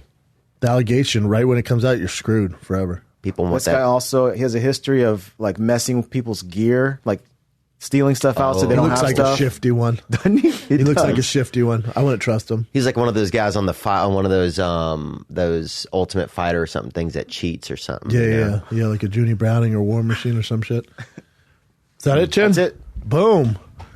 Well, brother, you're at the Brea Improv this weekend. Thursday, Friday, Saturday, and Yep. Sunday. Yep, at the Brea Improv all weekend. I'll be in Jacksonville the following weekend. I got Portland coming up. I got. You at the Helium in Portland? I'm going to be at Harvey's in Portland. I'm at the Helium this week. Yeah, it seems cool. Yeah. I've never been to this place called Harvey's, but I'm excited. Nice, man. And then I'll be in La Jolla and some other places. You can check it out on theovon.com/tour. Boom. 2017 TFAT Guest of the Year, Theo Vaughn, everyone. Yeah, Delivered man. as usual, man. We're a couple chatty Cathys when we get together. Well, dude, it was nice. I had a really nice time, and I Me appreciate too. you Nice thinking conversation. of me. It was I talked fun. to you more than anyone else. Fun, huh? I loved it. This was fun, man. Yeah, sorry if we didn't include you that much, MJ. We'll try it another Shouldn't have time. a mic. Oh, yeah. Yeah, that's a bummer. We But we weren't trying to be. be sexy. I wasn't trying to be sexy. No, not at all. Hashtag zero. Okay, good. Thursday, tomorrow, as you guys listen, it's Thursday night. I'm in Portland, Helium. Thursday, one show. Friday, 2 shows. Saturday, 2 shows. All those shows are almost sold out. Go to tfatk.com right now for tickets. And then the only other show that's not sold out we just added another date, January 31st, Comedy Works downtown Denver. The February 1st one is sold out. So we added a show on that Wednesday night, 31st. And then on the 3rd and 4th, I'm in St. Louis. St. Louis, come and get it. Come and get it. tfatk.com for tickets. And then Brian is in Nashville. Zany's this weekend. Go see one of the best comics in the world. yeah. Brian Callen, Zany's, Nashville, tfatk.com. We love you guys. This is the Fighter and the Vaughn. We're out.